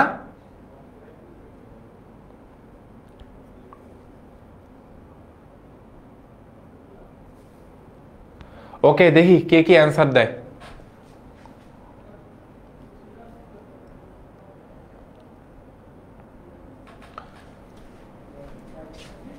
আমরা এই জায়গাটায় একটা ছোট্ট জিনিস টুইক করি, অমর্যাদাকৃত চেক বলছে না, অমর্যাদাকৃত চেক বললে আমরা জিনিসটাতে এই সাইডে নিয়ে আসতে পারি, কারণ প্রত্যাখ্যান অমর্যাদা সেম জিনিস। আর জমাকৃত চেক আদায় হয়নি সেটাকে আমরা এই সাইডে আনি, আর অমর্যাদা বা প্রত্যাখ্যান হলো সেটাকে আমরা বেসিক্যালি নগদের সাইডে বসাই, তাই না? বিকজ ওটা আমার জন্য একটা কি ভাইয়া, ডেবিট মেমোরেন্ডাম, তাই তো? ওকে, সো বসায় ফেললাম। এখন আমাদের কাজ কি, এখন আমাদের আলটিমেটলি খুব বেশি একটা আহামরি কাজ নাই। এখন যে কাজটা করতে হয়, আমাদের একটা বইয়ের ব্যালেন্স দেওয়া আছে, আরেকটা বইয়ের ব্যালেন্স বের করতে বলছে। সো আমরা কি করবো এরকম কেসে, যেই বইয়ে ব্যালেন্স দেওয়া থাকবে, মানে এই যে এই বইয়ে ব্যালেন্স দেওয়া আছে, সো আমরা এই টাকাটাকে এই পাশে নিয়ে আসবো। সো 1000 এই পাশে ছিল মাইনাস, এই পাশে কি হবে, প্লাস করতে হবে। সো এখন আমাদের ওভারঅল হিসাবটা করি, 3000 এর সাথে কত, 3000 এর সাথে 1000 যোগ করতে হবে, আর 500 যোগ কর, 3000 আর 1000 যোগ করলে হয় 4000, আর 500 যোগ করলে হয় 4500। এখান থেকে 2000 টাকা মাইনাস করলে কত টাকা হয় ভাইয়া, 2500 টাকা হয়। আমরা এটার অ্যান্সারটা একটু দেখি, এই তো কি হয়, ইয়েস, এটার অ্যান্সার হবে কি ভাইয়া, 2500। জিনিসটা ঠিক আছে না? আচ্ছা, কে কে পারছে, রায়হানুল পারছে, তারপর বিশ্ব পারছে, অহনা পারছে, সেরা। তো আমরা জিনিসটাকে আরেকবার বোঝার ট্রাই করি। জিনিসটা হচ্ছে আমার একটা বইয়ের ব্যালেন্স দেওয়া আছে, আর একটা বইয়ের ব্যালেন্স আমাকে কি করতে হবে, বের করতে হবে। সো আমরা কেমনে বের করব, আলটিমেট ব্যাপারটা হচ্ছে আমরা সবগুলাকে এই রুলস অনুযায়ী বসায় ফেলবো। সো কি বসাবো, সো আমরা ব্যাংকের সাইডে কে কে আসে, জমাকৃত চেক আদায় হয়নি ব্যাংকের সাইডে যোগ করতে হয়, ইস্যুকৃত চেক পরিশোধ হয়নি ব্যাংকের সাইড থেকে বাদ দিতে হয়, সকল প্রকার আয় বা প্রাপ্তি যেটাকে আমরা ক্রেডিট মেমোরেন্ডাম বলি সেটা যোগ করতে হয় নগদের সাইডে, সকল প্রকার ব্যয় বা প্রদান যেটাকে আমরা বলি কি ভাই, ডেবিট মেমোরেন্ডাম, এটা বিয়োগ করতে হয় নগদের সাইডে। আর ডেবিট মেমোরেন্ডামের মধ্যে একটা পার্ট যেটাকে একটু নিচে আলাদা করে লেখা, সেটা আমার জন্য কি ভাই, এনএসএফ চেক বা প্রত্যাখ্যাত চেক, ঠিক আছে? তো এইখানে যদি অঙ্কটার দিকে তাকাই, আমি আরেকবার পুরো জিনিসটা ড্র করি। সেটা হচ্ছে ব্যাংক, এটা হচ্ছে নগদ, নগদের ব্যালেন্স দেওয়া আছে 3000 টাকা। এখানে কি বলছে, এই শুরুতে হচ্ছে ব্যাংকে উপস্থাপিত হয়নি, এটা ব্যাংকের সাইড থেকে বিয়োগ করলাম আমরা। তারপরে কি বলছে, ব্যাংক কর্তৃক আদায়কৃত বিল, এটা আমার জন্য ক্রেডিট মেমোরেন্ডাম নগদের সাইডে যোগ করলাম। তারপরে কি জমাকৃত কিন্তু অমর্যাদাকৃত চেক, এটা মানে কি প্রত্যাখ্যাত চেক। সো আমরা এটা কি করলাম, নগদের সাইডে বিয়োগ করলাম। এখন আমরা আমাদের রুলসটাই হচ্ছে, আমাদের যেই বইয়ের ব্যালেন্স দেওয়া থাকবে সবগুলোকে ওই সাইডে নিয়ে আসবো। সো এই 1000 এই সাইডে আছে মাইনাস, সাইড চেঞ্জ করে যদি আমি এটাকে এই পাশে নিয়ে আসি তাহলে কি হয়ে যাবে ভাইয়া, প্লাস 1000 হয়ে যাবে। সো যোগ বিয়োগ করে আলটিমেটলি ভাই কত টাকা থাকতেছে, 2500 টাকা থাকতেছে। শেষটা, দ্যাটস দ্য ম্যাথ। ওকে, এবার আমরা রেওয়া মিলের মধ্যে আসলাম। সো আমাদের কিন্তু কয়টা অধ্যায় শেষ, 3টা অধ্যায় পড়া শেষ, আর বাকি কয়েকটা অধ্যায়। কয়টা অধ্যায় বাকি আছে, রেওয়া মিল, তারপরে আছে কার্যপত্র, কার্যপত্রের পরে অবচয়, আর অবচয়ের পরে আর্থিক বিবরণী, বেশি অধ্যায় বাকি নেই, তাই না? ওকে, যন্ত্রপাতি সংস্থাপন মজুরিকে মজুরি হিসেবে ডেবিট করা হয়েছে। সংস্থাপন মানে যন্ত্রপাতি সংস্থাপন মজুরিকে মজুরি ব্যয় হিসেবে ডেবিট করা হয়েছে। সো আমরা একটা মূলধন জাতীয় হিসাবকে মুনাফা জাতীয় হিসাবে লিখে ফেলছি। এটা আমার জন্য কোন জাতীয় ভুল, এটা আমার জন্য একটা নীতিগত ভুল, তাই না? ওকে,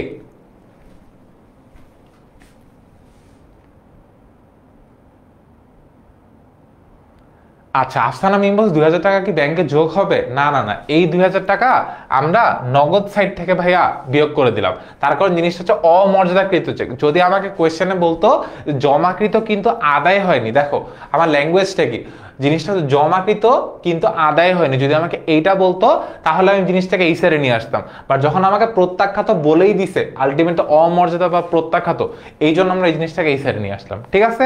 ওকে, এরপর আমরা নীতিগত ভুল বুঝলাম। এরপরে কোয়েশ্চেন, 750 টাকার জিনিস 570 টাকা লেখা হলে টাকার অঙ্কে কোনো ভুল হইলে ওটা আমার জন্য কোন জাতীয় ভুল?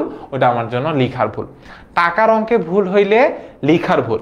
আমাদের ভুল মেইনলি কত প্রকার? দুই প্রকার, একটা করণিক ভুল, একটা নীতিগত ভুল। আবার করণিক ভুলকে আবার কয় ভাগে ভাগ করতে হয়? 4 ভাগে। বাদ পড়ার ভুল, লেখার ভুল, বেদাখিলার ভুল, পরিপূরক ভুল। বাদ পড়ার ভুল কি? পেই নাই, লিখিনি, অঙ্ক করা লাগবে 7টা, আমি একটা করি নাই, এটাকে আমরা কি বলি ভাইয়া? বাদ পড়ার ভুল। তারপরে লিখার ভুল কি? টাকার অঙ্কে যদি কোনো ভুল হয় সেটাকে আমরা কি বলি ভাইয়া? লিখার ভুল বলি। টাকার অঙ্কে কোনো ভুল হয় সেটা আমার জন্য কি ভাইয়া? লিখার ভুল। অ্যান্সারটা দেখি ঠিক আছে কিনা। ইয়েস, অ্যান্সার ঠিক আছে। এরপরে পরিপূরক ভুল। একটা ভুল যেন আরেকটা ভুল দিয়ে পরিপূরণ হয়ে যায়। ডেবিট দিকে 500 টাকা কম লেখা হয়েছে, ক্রেডিট দিকে 500 টাকা কম লেখা হয়েছে, এটা আমার জন্য কোন জাতীয় ভুল ভাইয়া? পরিপূরক ভুল। ওকে, তারপরে বেদাখিলার ভুল। বেদাখিলার নীতিগত একটা সুন্দর সম্পর্ক আছে। নীতিগততে আমরা কি করি? মূলধন জাতীয়কে মুনাফা জাতীয় লিখে ফেলি। দ্যাট মিনস আমার লেখা উচিত ছিল মনে করো আমার লেখা উচিত ছিল মানে সংস্থাপন, আমি লিখে ফেলছি মজুরি। সো এটা হচ্ছে মূলধন জাতীয়কে মুনাফা জাতীয় হিসেবে লিখে ফেলছি। বাট বেদাখিলাতে যেটা হয়, মূলধন জাতীয়কে মূলধনে লেখা হয় বাট ভুল নামে লেখা হয়। মানে লেখা উচিত ছিল বেতন, লিখে ফেলছে ভাড়া। সো এই জিনিসগুলো হচ্ছে বেদাখিলা।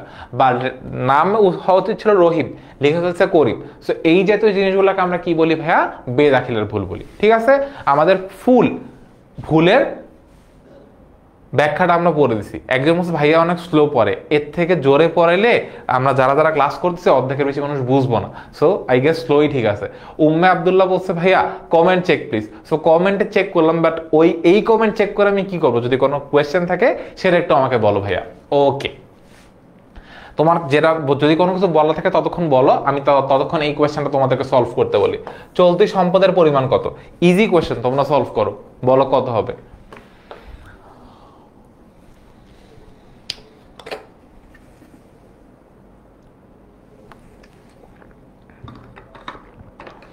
আব্দুল্লাহ বলতেছে ভাইয়া তাড়াতাড়ি করেন। আব্দুল্লাহ কি এরপরে মনে হয় কোনো বিয়ের দাওয়াত খাইতে যাবে, এই জন্য বলতেছে ভাইয়া তাড়াতাড়ি করেন।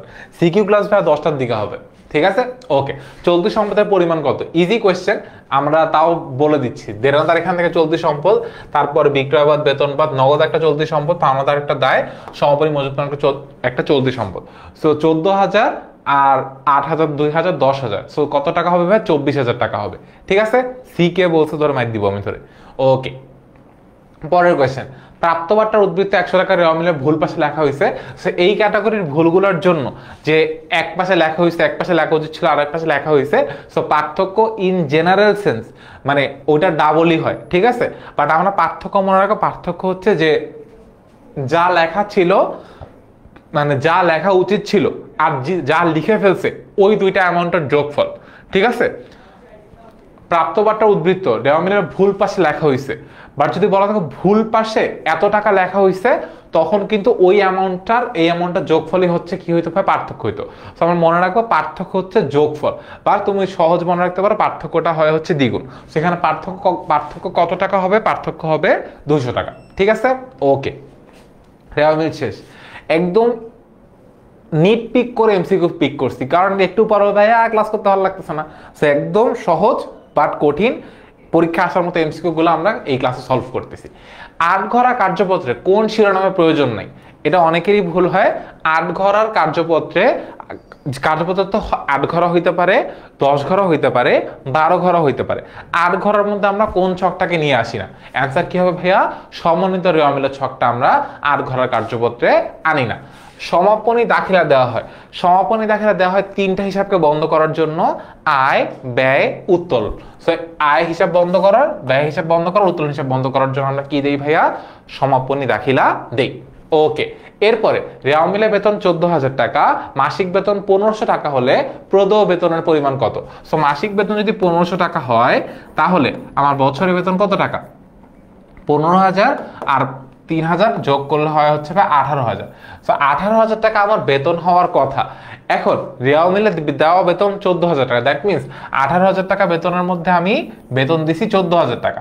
তাহলে বকেয়া বেতন কত টাকা ভাইয়া? আমার এখানে আমার বকেয়া বেতন হচ্ছে 4,000 টাকা। অ্যান্সার কি হবে? অ্যান্সার হবে বি, 4,000 টাকা। কারণ যদি 1500 করে হয় আমার বছরে বেতন কত টাকা ভাইয়া? 18,000 টাকা। বাট আমি অলরেডি দিছি কত টাকা? 14,000 টাকা। তাহলে প্রদেয় কত টাকা ভাইয়া? 4,000 টাকা। ঠিক আছে, ওকে।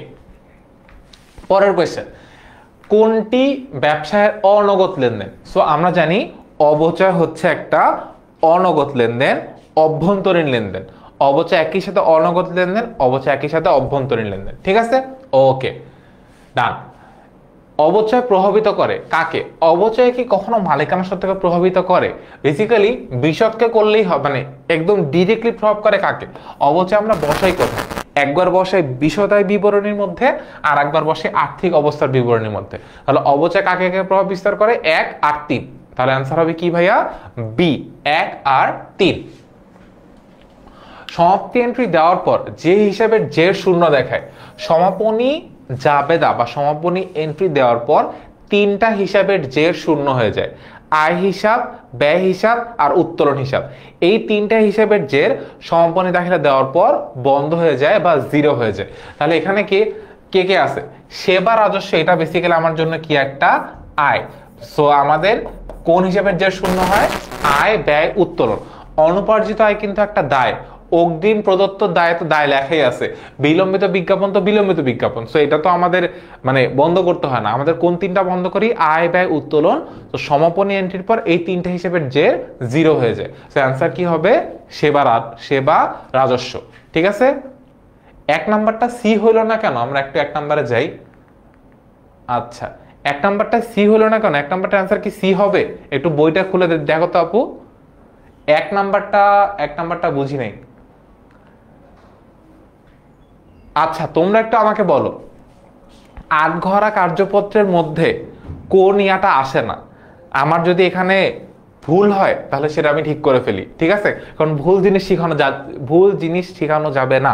আটঘরা কার্যপত্রের মধ্যে কোন ঘরটা আসে না? এক্ষুনি বই খুলে আমরা জানো। ঠিক আছে, ওকে। হ্যাঁ, কার্যপত্রে 12 ঘর, যদি তোমাদের কপাল খারাপ হয় তাহলে তো 12 ঘর আসতেই পারে। আচ্ছা, 3 নাম্বারটা আরেকবার বুঝাইতে হবে। ওকে, বুঝাই দিচ্ছি। দেখো কি বলছে, রেওয়া মিলে বেতন 14,000 টাকা, মাসিক বেতন হচ্ছে 1500 টাকা। মানে রেওয়া মিলের মধ্যে বেতনের ঘরে লেখা আছে 14,000 টাকা, মানে বেতন প্রদান করছি কত টাকা ভাইয়া? 14,000 টাকা। ঠিক আছে, হৈমন্তী বলছে 1 নাম্বারটা বুঝি নাই।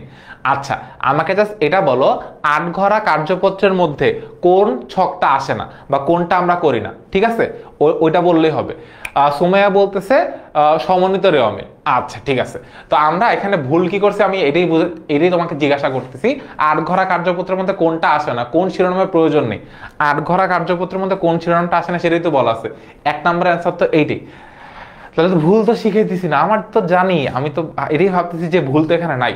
ঠিক আছে, ওকে। এবার আমরা এই যে 3 নাম্বারটা বুঝি। সো রেওয়া মিলের মধ্যে দেওয়া আছে বেতন কত হাজার টাকা ভাই? 14,000 টাকা। মানে বেতন প্রদান করছে 14,000 টাকা। আর মানে মাসিক বেতন কত টাকা বলছে এখানে? 1500 টাকা, তাই না? এখন আসি, মানে সমন্বয় বলা আছে এটা। সো মাসে যদি বেতন 1500 টাকা হয় তাহলে বছরে বেতন কত টাকা হবে ভাইয়া? 18,000 টাকা। তাহলে আমি দেখলাম আমার বছরে বেতন হয় 18,000 টাকা, আবার বেতন দিছে কত টাকা ভাইয়া? 14,000 টাকা। তাহলে প্রশ্ন জিজ্ঞাসা করছে বেতন বকেয়া কত টাকা? তাহলে অ্যান্সার কি হবে ভাইয়া? 4,000 টাকা। ঠিক আছে, ওকে। আচ্ছা, তো তোমার যে কোয়েশ্চেনটা যে অবচয় মালিকানা সত্ত্বকে প্রভাব বিস্তার করবে ভাইয়া, এই কোয়েশ্চেনটা তোমাকে ডিরেক্ট কোয়েশ্চেন করতেছি। তোমার আর্থিক বিবরণীর মধ্যে সমন্বয় অবচয় দেয়া আছে, সে অবচয় কি তুমি মালিকানা সত্ত্বের মধ্যে জীবনেও বসাইছো? যদি তুমি অবচয় মালিকানা সত্ত্বের মধ্যে জীবনেও বসাও তাহলে আমি এইখানে একটা টিক দিতে রাজি থাকতাম। বাট আমি আমার জীবনেও মানে অবচয়কে মালিকানা সত্ত্ব বিবরণীর মধ্যে বসাইনি। অবচয় প্রথমে বসাইতাম কোথায় ভাইয়া? বিশদ আয় বিবরণীর পরিচালন ব্যয়ের মধ্যে অবচয়টাকে বসাইতাম। আরেকবার কোথায় বসাইতাম? আর্থিক অবস্থা বিবরণীর স্থায়ী সম্পদের মধ্যে সম্পদ থেকে বিয়োগ করতাম। সো অবচয় আমাদের ডিরেক্টলি কয় জায়গায় আসে?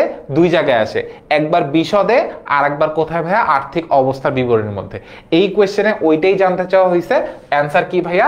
1 আর 3। বুঝতে জ্ঞান থাকলে বলো। ঠিক আছে, ওকে। এটা বুঝাই ফেলছি, আর কোনো টেনশন নাই। তারপরে 10 ঘরা কার্যপত্রের নিচের কোন কলামগুলো নেওয়া হয়? 10 ঘরা কার্যপত্রের প্রথমে থাকে রেওয়া মিল, তারপরে থাকে সমন্বয়, তারপরে থাকে সমন্বিত রেওয়া মিল, তারপরে থাকে আয় বিবরণী, তারপরে থাকে আর্থিক অবস্থার বিবরণী। তো 10 ঘরের মধ্যে এই সংরক্ষিতটা থাকে না, তাহলে থাকে কি কে? আয় আর আর্থিক অবস্থার বিবরণী। ঠিক আছে, ওকে। 1 আর 3 কার্যপত্রের অংশ হলো, কার্যপত্রের অংশকে কার্যপত্রের মধ্যে মানে আমরা কাকে কাকে নিয়ে আসি আর কাকে কাকে আনি না সেটাকে জিজ্ঞাসা করা হয়েছে। তুমি কার্যপত্রের মধ্যে জীবনে জাবেদাকে আনছো, জীবনে খতিয়ানকে আনছো, অনলি কাকে আনছো? কার্যপত্রের মধ্যে রেওয়া মিলকে আনছো। সো অ্যান্সার কি হবে? অ্যান্সার হবে এ হবে 1। ওকে, এই অ্যান্সার দেখাই দিচ্ছি কেন? কার্যপত্রে রেওয়া মিলে বেতন কত টাকা দেয়া আছে ভাইয়া? 20,000 টাকা দেয়া আছে। বকেয়া বেতন কত টাকা বলা আছে ভাইয়া? 5,000 টাকা বলা আছে। ঠিক আছে, রেওয়া মিলে বেতন কত টাকা? 20,000 টাকা। বকেয়া বেতন কত টাকা? 5,000 টাকা। জিজ্ঞাসা করেছে সমন্বিত রেওয়া মিলে বেতন কত টাকা আসবে। সো বেতন আর বকেয়া বেতন দুইটা তো যোগ করে দেখাইতে হবে, তাই না? যদি বলতো অগ্রিম বেতন তাহলে আমরা কি করতাম? বিয়োগ করতাম। বাট যেহেতু বলছো বকেয়া বেতন তাহলে আমরা বেতনের সাথে কি করবো ভাইয়া? যোগ করে দিব। তাহলে যোগফল কি হবে ভাইয়া? 20 আর 5 যোগ করলে হয় হচ্ছে 25,000 টাকা। সেরা। বকেয়া বেতনের সমন্বয় জাবেদা কি হবে? বেতন ডেবিট, বকেয়া বেতন ক্রেডিট। বকেয়া বেতনের সমন্বয় জাবেদা কি? বেতন ডেবিট, বকেয়া বেতন ক্রেডিট। আর বিপরীত দেখালে কি হবে? জাস্ট এইটারই উল্টাটা, তাই না? আচ্ছা, বকেয়া মানে বকেয়া বেতনের সমন্বয় দেখালে কি হবে? বেতন ডেবিট, বকেয়া বেতন ক্রেডিট। ডান। এটা আর বুঝাইলাম না, এবার আমাদের এটা বিজ্ঞাপন। বিজ্ঞাপনটা দেখো, অনেকবার দেখছো, আর কিছু বলবো না, পরের কোশ্চেনে মুভ করি। অবচয়, বিকজ আমাদের পরে একটা ক্লাস আছে, তোমাদের একটু ব্রেকটা দেওয়াই লাগবে। সো তাড়াতাড়ি আমরা অবচয়ের পার্টটা শেষ করে আর্থিক বিবরণী শেষ করে তোমাদের গ্যাপ দিয়ে ব্রেক দিয়ে দিই। এখন আমাকে জিজ্ঞাসা করছে মেশিনের অবচয়যোগ্য মূল্য কত। যখন কোয়েশ্চেন এরকম বড় থাকবে তখন আমরা পুরো কোয়েশ্চেনটা পড়ার আগে কোয়েশ্চেনের লাস্ট লাইন পড়বো। সো অবচয়যোগ্য মূল্য কালকে ভাই কি শিখাইছিলাম? সম্পত্তির ক্রয় মূল্য থেকে ভগ্নাবশেষ মূল্য বাদ দিলে যেটা আমরা পাই সেটাকে আমরা কি বলি ভাইয়া? অবচয়যোগ্য মূল্য। সো আমার সম্পত্তির ক্রয় মূল্য কত? মেশিন কিনছি 4 লাখ টাকা দিয়ে। মেশিনের পরিবহন খরচ, সংস্থাপন ব্যয় যথাক্রমে 5,000, 15,000, আর কোনো কিছু নেই। তো তিনটা যোগ করে সম্পত্তির মূল্য কত টাকা দাঁড়াইতেছে ভাইয়া? সম্পত্তির মূল্য দাঁড়াইতেছে 4,20,000 টাকা, তাই না? আচ্ছা, এখন এখান থেকে আমি বাদ দিচ্ছি কাকে? ভগ্নাবশেষ মূল্যকে বাদ দিচ্ছি। সো 4,20,000 থেকে 10,000 টাকা বাদ দিলে থাকছে কত টাকা ভাইয়া? থাকছে হচ্ছে 4,10,000 টাকা। ঠিক আছে, তাহলে আমার মেশিনের অবচয়যোগ্য মূল্য কত? অবচয়যোগ্য মূল্য হচ্ছে 4,10,000 টাকা। অবচয়যোগ্য মূল্য কি?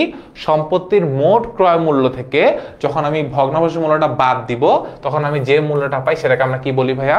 সম্পত্তির অবচয়যোগ্য মূল্য। এটা আমরা কোন পদ্ধতিতে কাজে লাগে? সরলরৈখিক পদ্ধতিতে অবচয় নির্ণয়ের জন্য আমাকে সবার আগে অবচয়যোগ্য মূল্য নির্ণয় করে নিতে হয়। ঠিক আছে, 4,10,000 টাকা। এরপরে সরলরৈখিক পদ্ধতিতে 2024 সালে পঞ্জীভূত অবচয়ের পরিমাণ কত? দেখো, দুইটা ওয়ার্ড খুব স্পেসিফিক্যালি মনে রাখবা। আমাকে কোয়েশ্চেনে কি জানতে চাইছে? শুধু অবচয় নাকি পঞ্জীভূত অবচয়? পঞ্জীভূত অবচয় বলতে বোঝায় 2024 সাল পর্যন্ত টোটাল অবচয় কত। ঠিক আছে, পঞ্জীভূত অবচয় বলতে কি বোঝায়? যেই সাল থেকে সম্পত্তিটা কিনছি ওখান থেকে শুরু করে 24 সাল পর্যন্ত টোটাল অবচয় কত তোমার কাছে সেটা জানতে চাওয়া হয়েছে। সো এখন আমরা আগে সবার আগে অবচয় নির্ণয় করতে হবে। সো সরলরৈখিক পদ্ধতি বললে আমাদের সবার আগে কি লাগে ভাইয়া? অবচয়যোগ্য মূল্য লাগে। সেটা কত টাকা পাইলাম ভাইয়া? আমরা 4,10,000 টাকা পাইলাম। সো অবচয়যোগ্য মূল্যকে যদি আমি কি দিয়ে ভাগ করি? মেয়াদকাল বা আয়ুষ্কাল দিয়ে ভাগ করে দেই তাহলে আমাদের অবচয় পাবো সেটা কত হাজার টাকা ভাইয়া? 41,000 টাকা। সো 41,000 টাকা আমার কোন সালের অবচয় ভাইয়া? এটা হচ্ছে আমাদের জন্য 2022 সালের অবচয়, বিকজ আমরা 2022 সালে জানুয়ারি মাসে সম্পত্তিটা কিনছি। আচ্ছা, যেহেতু বলছে সরলরৈখিক পদ্ধতি প্রত্যেক বছর অবচয় সেম থাকবে, তাহলে 2023 সালে অবচয় কত টাকা ভাইয়া? 23 সালে অবচয় হবে ভাইয়া 41,000 টাকা। ঠিক আছে, ডান। আর 2024 সালে কত? 2024 সালে কি পুরা সালটা গেছে না? তাহলে 2024 সালে অবচয় কত টাকা হবে ভাইয়া? 41,000 টাকাই হবে। এখন যদি আমাকে জিজ্ঞাসা করতো এই কোয়েশ্চেনে 2024 সালের অবচয়ের পরিমাণ কত, অ্যান্সার কি হইতো ভাইয়া? 41,000 টাকা। বাট যেহেতু আমাকে জিজ্ঞাসা করছে পঞ্জীভূত অবচয়ের পরিমাণ কত, আমার অ্যান্সার কি হবে? এই তিনটা যোগ করে 40, 40, 80, 3, 40, 120 আর এই 1, 2, 3 যোগ করে 23। তো টোটাল অ্যান্সার কত ভাই পুঞ্জীভূত অবচয় 1,23,000 টাকা। বি কেয়ারফুল, তোমাকে কোয়েশ্চেনে কি জানতে চাওয়া হয়েছে, অবচয় নাকি পুঞ্জীভূত অবচয়, ঠিক আছে? ওকে ডান। পুস্তক মূল্য বলতে কি বুঝে? পুস্তক মূল্য, যেটা আরেকটা নাম কি ভাইয়া, বই মূল্য। মানে একটা জিনিসের আজকের দিনের মূল্য কত সেটাকে আমরা কি বলি ভাইয়া, পুস্তক মূল্য বা বই মূল্য। মানে এই জিনিসটা, মানে তুমি যে ফোনটা দিয়ে ক্লাস দেখতেছো, এই ফোনটার আজকের দিনের মূল্য কত, ঠিক আছে, সেটাকে আমরা বলি পুস্তক মূল্য। এটা আমরা কেমনে পাই? আমরা যখন ক্রয় মূল্য থেকে পুঞ্জীভূত অবচয় বাদ দেই, তখন আমরা একটা জিনিসের পুস্তক মূল্য পাই। সো ঝামেলাটা যেটা হয়, তোমাদের পরীক্ষায় যদি এই কোয়েশ্চেনটা আসে, তোমাদের প্রথম কাজ হচ্ছে এখন একটা কানে ধরবো, কানে ধরে এটা মুখস্থ করব। পুস্তক মূল্য সূত্রটা কি? ক্রয় মূল্য মাইনাস পুঞ্জীভূত অবচয়। কানে ধরে মুখস্থ করবো, কি বলছি? ক্রয় মূল্য মাইনাস পুঞ্জীভূত অবচয়। এখন কেন কানে ধরে মুখস্থ করিলাম ভাইয়া? ঝামেলা তোমরা যেটা করবা সরল রৈখিকের ম্যাথে আমাদের কি লাগে ভাইয়া, অবচয়যোগ্য মূল্য আমরা বের করে নিই, তাই না? সরলরেখির ম্যাথে আমরা কি বের করি? অবচয়যোগ্য মূল্য বের করে নিই। তো তোমাদের মতো আমিও ছোটবেলায় যে ভুলটা অলওয়েজ করছি, জিনিসটা হচ্ছে সম্পত্তির ক্রয় মূল্য থেকে বাদ দিতে হয়। অলওয়েজ ভুলে যে কাজটা করতাম, অবচয়যোগ্য মূল্য থেকে পুঞ্জীভূত অবচয় বাদ দিতাম, তখনই খাইতাম একটা ধরা, অঙ্ক টাকা যাইতো কাটা। সো এই জন্য তোমাদের কানে ধরে মুখস্থ করাইলাম যে কখনো যখন আমাকে পুস্তক মূল্য বা বই মূল্য বের করতে বলবে, আমরা অলওয়েজ সম্পত্তির ক্রয় মূল্য থেকে, কোন মূল্য থেকে ভাইয়া? সম্পত্তির ক্রয় মূল্য থেকে পুঞ্জীভূত অবচয় বাদ দিব। মানে এই কেসে এই আমাদের 4,20,000 টাকা থেকে 1,23,000 টাকা বাদ দিব, তাহলে আমি এই সম্পত্তিটার পুস্তক মূল্য পাবো। কি মনে থাকবে? আবারও বলতেছি, পুস্তক মূল্য কেমনে বের করব? ক্রয় মূল্য মাইনাস পুঞ্জীভূত অবচয়, ঠিক আছে? ওকে, এই ভুল যারা যারা করছো তারা কমেন্টে লিখতে পারো আস যে ভাই জীবনে ভুলটা করছি, ঠিক আছে? ওকে, তারপরে অবচয় সঞ্চিতি কি জাতীয় হিসাব? আগেই পড়াইছি, অবচয় সঞ্চিতি পুঞ্জীভূত অবচয় এগুলোর জন্য কি ভাইয়া? বিপরীত সম্পদ হিসাব। বিপরীত সম্পদকে ইংলিশে কন্ট্রা সম্পদও বলা হয়। আবার বললো ভাই কন্ট্রা তো শিখান নেই, বিপরীত মানেই কন্ট্রা। ওকে, এরপরে মেশিনটির মোট মূল্যের পরিমাণ কত? সো আমরা সম্পদের ক্ষেত্রে একটা জিনিস মনে রাখবো, সম্পদের মূল্যের মধ্যে অন অ্যান্ড অনলি, মানে সরি ভুল, মানে অন অ্যান্ড অনলি বিমা খরচটা আসে না। মানে যখন আমাকে কোনো সম্পত্তির মূল্য লিখতে বলবে, সম্পদের সাথে সংশ্লিষ্ট সকল খরচকে আমরা আনবো, বাট বিমা খরচ বা মানে যেই খরচটা মুনাফা জাতীয় মনে হচ্ছে সেই খরচগুলোকে আমরা আনবো না, ঠিক আছে? এবার আমরা কোয়েশ্চেনটা পড়ি। সো জানুয়ারি তারিখে প্রগতি 40,000 টাকা মেশিন ক্রয় করছে, রেল ভাড়া 4,000 টাকা দিয়ে, সংস্থাপন ব্যয় 8,000 টাকা দিছে, সম্ভাব্য জীবনকাল অনেক কিছু হয়েছে হাবিজাবি। ওকে ডান। সো আমাকে জিজ্ঞাসা করেছে মেশিনটার মূল্য কত। সো মূল্য কত হবে? 40,000 যোগ 4,000 যোগ 8,000 যোগ করলে কত টাকা হয় ভাইয়া? 52,000 টাকা হয়, ঠিক আছে? ওকে, এখন আমাকে বলছে সরলরৈখিক পদ্ধতিতে বার্ষিক অবচয়ের মানে পরিমাণ নির্ণয় করো। তো সরলরৈখিক পদ্ধতিতে অবচয় নির্ণয় করার জন্য সবার আগে আমার কি লাগবে? অবচয়যোগ্য মূল্য লাগবে। সেটা কি লাগবে? অবচয়যোগ্য মূল্য। কেমন পাবো? সম্পত্তির মূল্য কত টাকা? সম্পত্তির মূল্য হচ্ছে ভাইয়া 52,000 টাকা। এখান থেকে আমি কি বাদ দিব? এখান থেকে আমি সবার আগে বাদ দিব ভগ্নাবশেষ মূল্য। কত টাকা ভাইয়া? 12,000 টাকা। সো 52,000 টাকা থেকে 12,000 টাকা বাদ দিলে থাকে কত হাজার টাকা ভাইয়া? 40,000 টাকা। এখন এই 40,000 টাকাটাকে আমি কি দিয়ে ভাগ করব? আয়ুষ্কাল দিয়ে ভাগ করব। সো 40,000 এটাকে ভাগ করব কি দিয়ে? এই যে আয়ুষ্কাল কত বছর? 5 বছর বলছে, সেই 5 দিয়ে ভাগ করলে কত হয়? 4 5 20। আরে কি হিসাব করতেছি, 5 8 40। হ্যাঁ, তাহলে কত হয় ভাইয়া? 8,000 টাকা। তাহলে আমাদের বার্ষিক অবচয়ের পরিমাণ কত টাকা হওয়া উচিত ভাইয়া? বার্ষিক অবচয়ের পরিমাণ হবে 6 8,000 টাকা। যে মানে সি কার মনে হইতেছে? সি তো এখানে হওয়ার কোনো প্রশ্নই আসে না। অ্যান্সার কি হবে ভাইয়া? 8,000 টাকা। কেমনে পাইলাম? অবচয়যোগ্য মূল্যকে আয়ুষ্কাল দিয়ে ভাগ করে দিছি জাস্ট। এখন এই কোয়েশ্চেনটা আমার কাছে one of the best question লাগে, বিকজ এই কোয়েশ্চেন আসলে অনেকে একটা খিচুড়ি পাকায় লাগবে, মানে পরীক্ষার হলে একটা খিচুড়ি খাওয়া লাগবে অনেকে। সো যারা খিচুড়ি খাইতে না চাও, যদিও বৃষ্টির দিন মানে খিচুড়ি খাইতে ইচ্ছা করতেছে, বাসায় রান্না করে আমার দাওয়াত দিতে পারো, বাট আগে অঙ্কটা বুঝি। 10% হারে 6 মাসের অবচয় কত টাকা ভাইয়া? 2,000 টাকা। ভালো মতো বুঝো, 10% হারে কয় মাসের অবচয়? 2,000 টাকা ভাইয়া? 6 মাসের অবচয়। সো একটা জিনিস মনে রাখো, তুমি ক্যালকুলেটরে যখনই পার্সেন্টেজের বাটনটা চাপ দিবা অলওয়েজ কয় বছরের জন্য বের হবে, 1 বছরের জন্য বের হয়। মানে তুমি যেই পার্সেন্টেজই করো কয় বছরের জন্য বের হবে, 1 বছরের জন্য বের হবে। সো তোমার সবার আগে ডিউটি হইতেছে, এখন আমাকে জিজ্ঞাসা করছো সম্পত্তির মূল্য কত।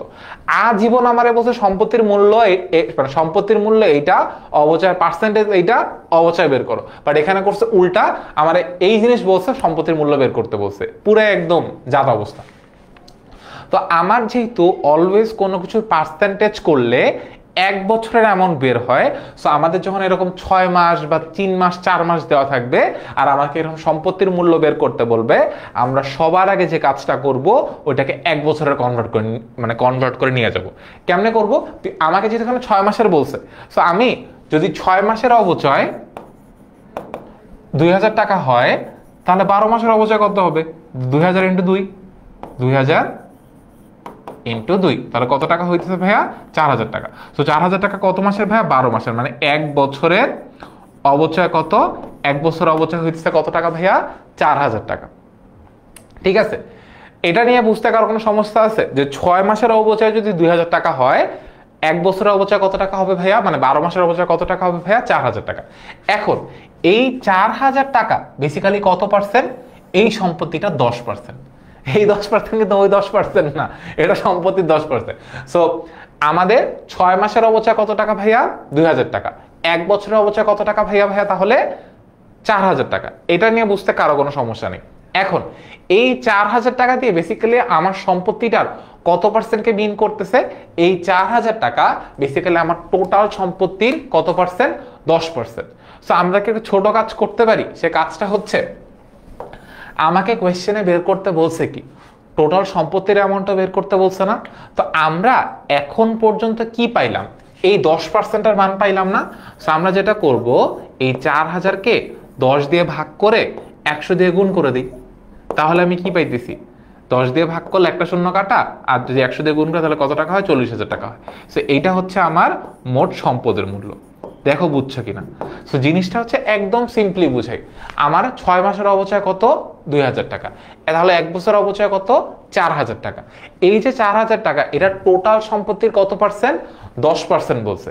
বাট আমার কি 10% দিয়ে কাজ নেই, আমার টোটাল 100%-এর মান বের করতে হবে। সো আমরা এই জন্য যেটা করলাম, 4000-কে 10 দিয়ে ভাগ করে 100 দিয়ে গুণ করে দিছি, শেষ কাহিনী। টোটাল সম্পত্তির মূল্য কত টাকা ভাইয়া? 40,000 টাকা। বুঝছি? মনে থাকবে? ওকে। আচ্ছা, সাইমন অনেক ভালো কথা বলছে, আই উইশ আমি কথাটা বলতে পারতাম। ওকে, থ্যাংক ইউ সাইমনকে। ওকে, ডান। পরের কোয়েশ্চেন, গাড়িটির বিক্রয়জনিত লাভ বা ক্ষতি কত? এই যে এই ভুলটা যারা একটু আগে করছো, এই ভুলগুলো কখনো করো না, ঠিক আছে? মানে ওই যে অবচয়যোগ্য মূল্য হবে যে কাহিনী। সুমন ট্রেডার্স একটা মোটর গাড়ি 80,000 টাকায় ক্রয় করছে। বর্তমানে পঞ্জীভূত অবচয়ের উদ্বৃত্ত কত হাজার টাকা ভাই? 48,000 টাকা। মোটর গাড়িটা 40,000 টাকায় বিক্রি করছে। দেখো, আমরা ফার্স্টে বই মূল্য বা পুস্তক মূল্য সূত্র কি শিখছিলাম? বই বা পুস্তক মূল্য সূত্রটা হইতেছে সম্পত্তির ক্রয় মূল্য থেকে, সম্পত্তির ক্রয় মূল্য আমাকে কোয়েশ্চেনে দিয়ে দিচ্ছে 80,000 টাকা থেকে কি বাদ দিব? পঞ্জীভূত অবচয় বাদ দিব। দ্যাট মিনস কত টাকা? 48,000 টাকা বাদ দিব। সো 80,000 টাকা থেকে 40,000 টাকা বাদ দিলে থাকে 40,000 টাকা, আরো 8,000 টাকা বাদ দিলে থাকে হচ্ছে ভাইয়া 32,000 টাকা। সো এই সম্পত্তিটার আজকের দিনের মূল্য কত টাকা ভাইয়া? 32,000 টাকা। এটা তো একটা পিচ্ছি বাচ্চাও বুঝে, একটা 32,000 টাকার জিনিস যদি আমি 40,000 টাকায় বিক্রি করে দেই, একদম নগদে 8,000 টাকা লাভ না? তাহলে অ্যান্সার কত টাকা হবে ভাইয়া? 8,000 টাকা লাভ। ইকরা বলছে ডিনার করব। পরীক্ষার দিন বললো স্যার সকালে নাস্তা করে আসিনি, স্যার দেখো কি বলে তোমারে, ডিনার করবো। পরীক্ষা সামনে বলতেছে ডিনার, আর ক্লাস তো হয় অনলাইনে। আমি কি বলছি খাইও না ক্লাসের মধ্যে? এখন তোমার যদি মনে হয় ভাইয়া নোট করছি খাইতে পারবো না, তাহলে তো সেটা আলাদা বিষয়। সো একই সাথে অনেক কিছু করতে হবে। আর যদি খিদা বেশি লাগে, আন্টিরা বলো যে তোমার জন্য খাওয়ায় দেয়, আর তুমি ক্লাস করো মনোযোগ দিয়ে, ঠিক আছে? মানে আমি এখন আম্মুর হাতে ভাত খাওয়াইনি, সো আমি এই জন্য এটা বলতে পারি। এবার আসি, সুমন ট্রেডার্স মোটর গাড়ি কত হাজার টাকা? 80,000 টাকা ক্রয় করছে। পঞ্জীভূত অবচয়ের উদ্বৃত্ত হচ্ছে 48,000 টাকা। সুমন ট্রেডার্স আর মোটর গাড়ি 40,000 টাকায় বিক্রি করছে। মানে আগের অঙ্কটাই পুরোটা উদ্দীপকে বলা আছে। এখন এই গাড়ি বিক্রয়জনিত প্রতিষ্ঠানে যখন এই লেনদেনটা হয়, সো আমাদের সম্পদ বিক্রয়জনিত লাভ হইলে একটা জাবেদা করতে হয় না? সো ওই জাবেদাটার প্রভাব বলছে। সো প্রথম কথা, নগদ টাকা যেহেতু পাবো, এই জন্য সম্পদ বৃদ্ধি পাবে। মানে গাড়ি যেহেতু বিক্রি করে দিয়েছে, সম্পদটা আবার চলে গেছে, সম্পদ বৃদ্ধি সম্পদ হ্রাস দুইটাই হবে। আর বিক্রি করে লাভ হইছে না, লাভ হইলে আমার কি মালিকানা সত্ত্ব বৃদ্ধি হবে। দেখো যদি সম্পদটা বিক্রি করে ক্ষতি হইতো তখন কিন্তু মালিকানা সত্ত্ব হ্রাস পাইতো। এই দুইটা জিনিস সবাই হবে, সম্পদ বৃদ্ধি সম্পদরা সেটা হবে, মানে সম্পত্তি বিক্রি করলে এক সম্পদ বৃদ্ধি পায়, দুইটা সম্পদ হ্রাস পায়, মানে নগদ টাকা আসে আর যেটা বিক্রি করছি সেটা তো চলে যাচ্ছে। এখন যদি বিক্রয়জনিত লাভ হয় তাহলে মালিকানা সত্ত্ব বৃদ্ধি পায়, আর বিক্রয়জনিত ক্ষতি হইলে মালিকানা সত্ত্ব হ্রাস পায়। তাহলে অ্যান্সার কি ভাইয়া? এই তিনটাই কারেক্ট। ঠিক আছে, ওকে ডান। একটা সম্পত্তির ক্রয় মূল্য পুঞ্জীভূত অবস্থায় পার্থক্যকে কি বলা হয়? বইমূল্য বলা হয়। মূলধন জাতীয় আয়ের নিচের কোনটা? স্থায়ী সম্পদ বিক্রি করে যে মুনাফাটা হয় সেটা হচ্ছে মূলধন জাতীয় আয়। ওকে ডান। আমাদের লাস্ট অধ্যায়ে আমরা চলে আসছি, যাদের যাদের অনেক খিদা লাগছে তাদের জন্যই এই ব্যবস্থা। বাট এই অধ্যায়টা কতক্ষণে শেষ হবে সেটা দেখি কতক্ষণ লাগে। বন্ধকি ঋণ বা শুধু ঋণ আমরা কোথায় নিয়ে আসি ভাইয়া? দীর্ঘমেয়াদী দায়ের মধ্যে নিয়ে আসি। এই যে দীর্ঘমেয়াদী দায়ের মধ্যে নিয়ে আসি। তারপরে বিশদ আয় বিবরণী তৈরির উদ্দেশ্য, বিশদ আয় বিবরণী থেকে আমরা মোট লাভ জানতে পারি, নিট লাভ জানতে পারি। কর দায় জীবনে বিশদ আয় বিবরণী থেকে জানতে পাওয়া, মানে আমি পারি নাই, তোমরাও পারবা না। ঠিক আছে, অ্যান্সার কি হবে ভাইয়া? 1 ও 2। প্রারম্ভিক মজুত পণ্য 40,000 টাকা, নিট ক্রয় 1,50,000 টাকা, রপ্তানি শুল্ক 15,000 টাকা, সমাপনী মজুত পণ্য হাবিজাবি অনেক কিছু আছে। আমাকে জিজ্ঞাসা করছে বিক্রিত পণ্যের ব্যয়ের পরিমাণ কত। বিক্রিত পণ্যের ব্যয়ের মধ্যে কে কে আসে? প্রারম্ভিক মজুত যোগ নিট ক্রয় যোগ আনুষঙ্গিক খরচ মাইনাস সমাপনী মজুত পণ্য। দেখো আমদানি শুল্ক আসে বিক্রিত পণ্যের ব্যয়ের মধ্যে, রপ্তানি শুল্ক আসে না। ঠিক আছে, সো আমাদের কে কে আসে? প্রারম্ভিক মজুত আসবে, নিট ক্রয় আসবে, রপ্তানি শুল্ক আসবে না, বিক্রিত পণ্যের ব্যয়ের মধ্যে রপ্তানি শুল্ক আসে না। আচ্ছা, আর সমাপনী মজুত পণ্য আসবে। সো আমাদের 40,000 টাকা, 40,000 যোগ 1,50,000 টাকা। অ্যাকাউন্টিং এ টাকাগুলো লিখতে আফসোসই লাগে, টাকা অঙ্কের আছে কিন্তু আমাদের পকেটে নেই, কি একটা অবস্থা না? আচ্ছা ঠিক আছে, তাহলে যোগ বিয়োগ করলে কত টাকা আসে? তো যোগ বিয়োগ করলে আসবে 1,60,000 টাকা। কি টাকা, মানে একটা মিম আছে না, টেকা। তো ব্যাপারটা হচ্ছে ওই রকম, তাই না? ওকে, 1,60,000 টাকা হবে অ্যান্সার। ঠিক আছে, ওকে টান। 160K একজন লিখছে, ফাহিম। পরের কোয়েশ্চেন খুবই ইন্টারেস্টিং, খুব ভালো একটা কোয়েশ্চেন। জিনিসটা হচ্ছে প্রারম্ভিক মজুত পণ্য ওই আগের কোয়েশ্চেনই এই জায়গাটা পর্যন্ত সেম আছে, বাট এই কোয়েশ্চেন আসলে যারা যারা কোয়েশ্চেন না পড়ে আনসারটা করবা, পরীক্ষার হল থেকে বের হয়ে নিজেরা আসলে কি দিয়ে মারবা সেটা ডিসাইড করে নিও আগের থেকে। দেখো এতটুকু পর্যন্ত পড়ার পর তোমার যদি মনে হয় মানে মোট মুনাফার এত হলে মোট মুনাফার পরিমাণ কত, তখন মনে হবে আমার জীবনটাই বৃথা। এখানে একটা লাইন বলছে সমাপনী মজুত পণ্যের বাজার মূল্য 20,000 টাকা, এটা একটু দেখছো? এখন আমারে বলো সমাপনী মজুত পণ্যের দুইটা মূল্য দেয়া আছে, 30,000 টাকা, 20,000 টাকা। আমরা কোন মূল্য লিখবো? কান ধরে আবারও মনে রাখতে বলতেছি। কোন নীতি অনুযায়ী? রক্ষণশীলতার নীতি অনুযায়ী সমাপনী মজুত পণ্যের দুইটা মূল্যের মধ্যে যদি দুইটা মূল্য দেয়া থাকে, দুইটা মূল্যের মধ্যে যে মূল্য কম আমরা অলওয়েজ সেই মূল্য নিব। রক্ষণশীলতার নীতি অনুযায়ী, মানে এটা অ্যাকাউন্টিং এর রক্ষণশীলতার নীতি অনুযায়ী, যদি সমাপনী মজুত পণ্যের দুইটা মূল্য দেয়া থাকে, দুইটা মূল্যের মধ্যে যে মূল্যটা কম আমরা অলওয়েজ ওই মূল্যটাকে নিয়ে হিসাব করব। মনে থাকবে? ওকে, তাহলে আমরা এখানে কোন মূল্যটাকে নিব? এই 20,000 টাকাটাকে নিব। ঠিক আছে, তাহলে আমাদের সবার আগে আবার আমরা যে কাজটা করব, বিক্রিত পণ্যের ব্যয়টা বের করে নিই। সো আমাদের এখানে বিক্রিত পণ্যের ব্যয় কত টাকা হবে? 40,000 টাকা যোগ 1,50,000 টাকা, কারণ এই 40, এই নিট ক্রয় হচ্ছে 1,50,000 টাকা, আর মাইনাস সমাপনী মজুত কত টাকা হবে ভাইয়া? 20,000 টাকা। তো কত টাকা থাকে এখন? 40,000 থেকে 20,000 টাকা বাদ দিলে থাকে 20,000 টাকা, তাহলে থাকতে হচ্ছে 1,70,000 টাকা। এখন দা মেইন টুইস্ট মানে এখানে চলে আসে। টুইস্টটা হচ্ছে আমার কোয়েশ্চেনে এটা আমার জন্য কি ভাইয়া? বিক্রিত পণ্যের ব্যয়। আমাকে বের করতে বলছে মোট মুনাফার পরিমাণ, বাট আমার কোয়েশ্চেনে মুনাফার হারটা কার উপর দেয়া আছে? বিক্রয়ের উপর মুনাফার হার দেয়া আছে 20%। তো যারা আমার ক্লাস আগে করছো, ফ্রি ক্লাস হোক, পেইড ক্লাস হোক, যে কোনো ক্লাস করছো, যেখানে আমি এই চ্যাপ্টারটা পড়াইছি, একটা জিনিস শিখাইছিলাম। জিনিসটা হচ্ছে ক্রয় her is always greater than বিক্রয় হার। সো ক্রয় হার বলতে কি বোঝায়? ক্রয় মূল্যের উপর মুনাফার হার অথবা বিক্রিত পণ্যের ব্যয়ের উপর মুনাফার হার। ক্রয় হার বলতে কি বোঝায়? ক্রয় মূল্যের উপর মুনাফার হার অথবা বিক্রিত পণ্যের ব্যয়ের উপর মুনাফার হার অলওয়েজ বিক্রয় মূল্যের উপর মুনাফার হার থেকে বেশি হবে। এটার অনেক লম্বা একটা সূত্র আছে যেটা শেখানোর এখন একদম ব্যক্তিগতভাবে আমার কোনো ইচ্ছা নাই। শর্টকাট মনে রাখো, এইখান থেকে তোমার যে বোর্ডে তুমি এক্সাম দাও একটা না একটা কোয়েশ্চেন আসবেই আসবে। আর যদি না মিল পাও, দেখো তোমাদের টেস্ট পরীক্ষা এখান থেকে কোয়েশ্চেন আসছে নাকি আসেনি। ক্রয় হার অলওয়েজ বিক্রয় হার থেকে কি হবে? বড় হবে। আর এই জিনিসটা একটা সিম্পল ফ্রেমওয়ার্ক ফলো করে অলওয়েজ। ফ্রেমওয়ার্কটা হচ্ছে আমি এই জায়গাটার মধ্যে লিখতেছি, জানি না জায়গা পাবো কি পাবো না, চেষ্টা করে দেখি। 16.67, তারপরে হচ্ছে 20%, হ্যাঁ, তারপরে হচ্ছে 25%, তারপরে হচ্ছে 33.33%, 50%, 100%।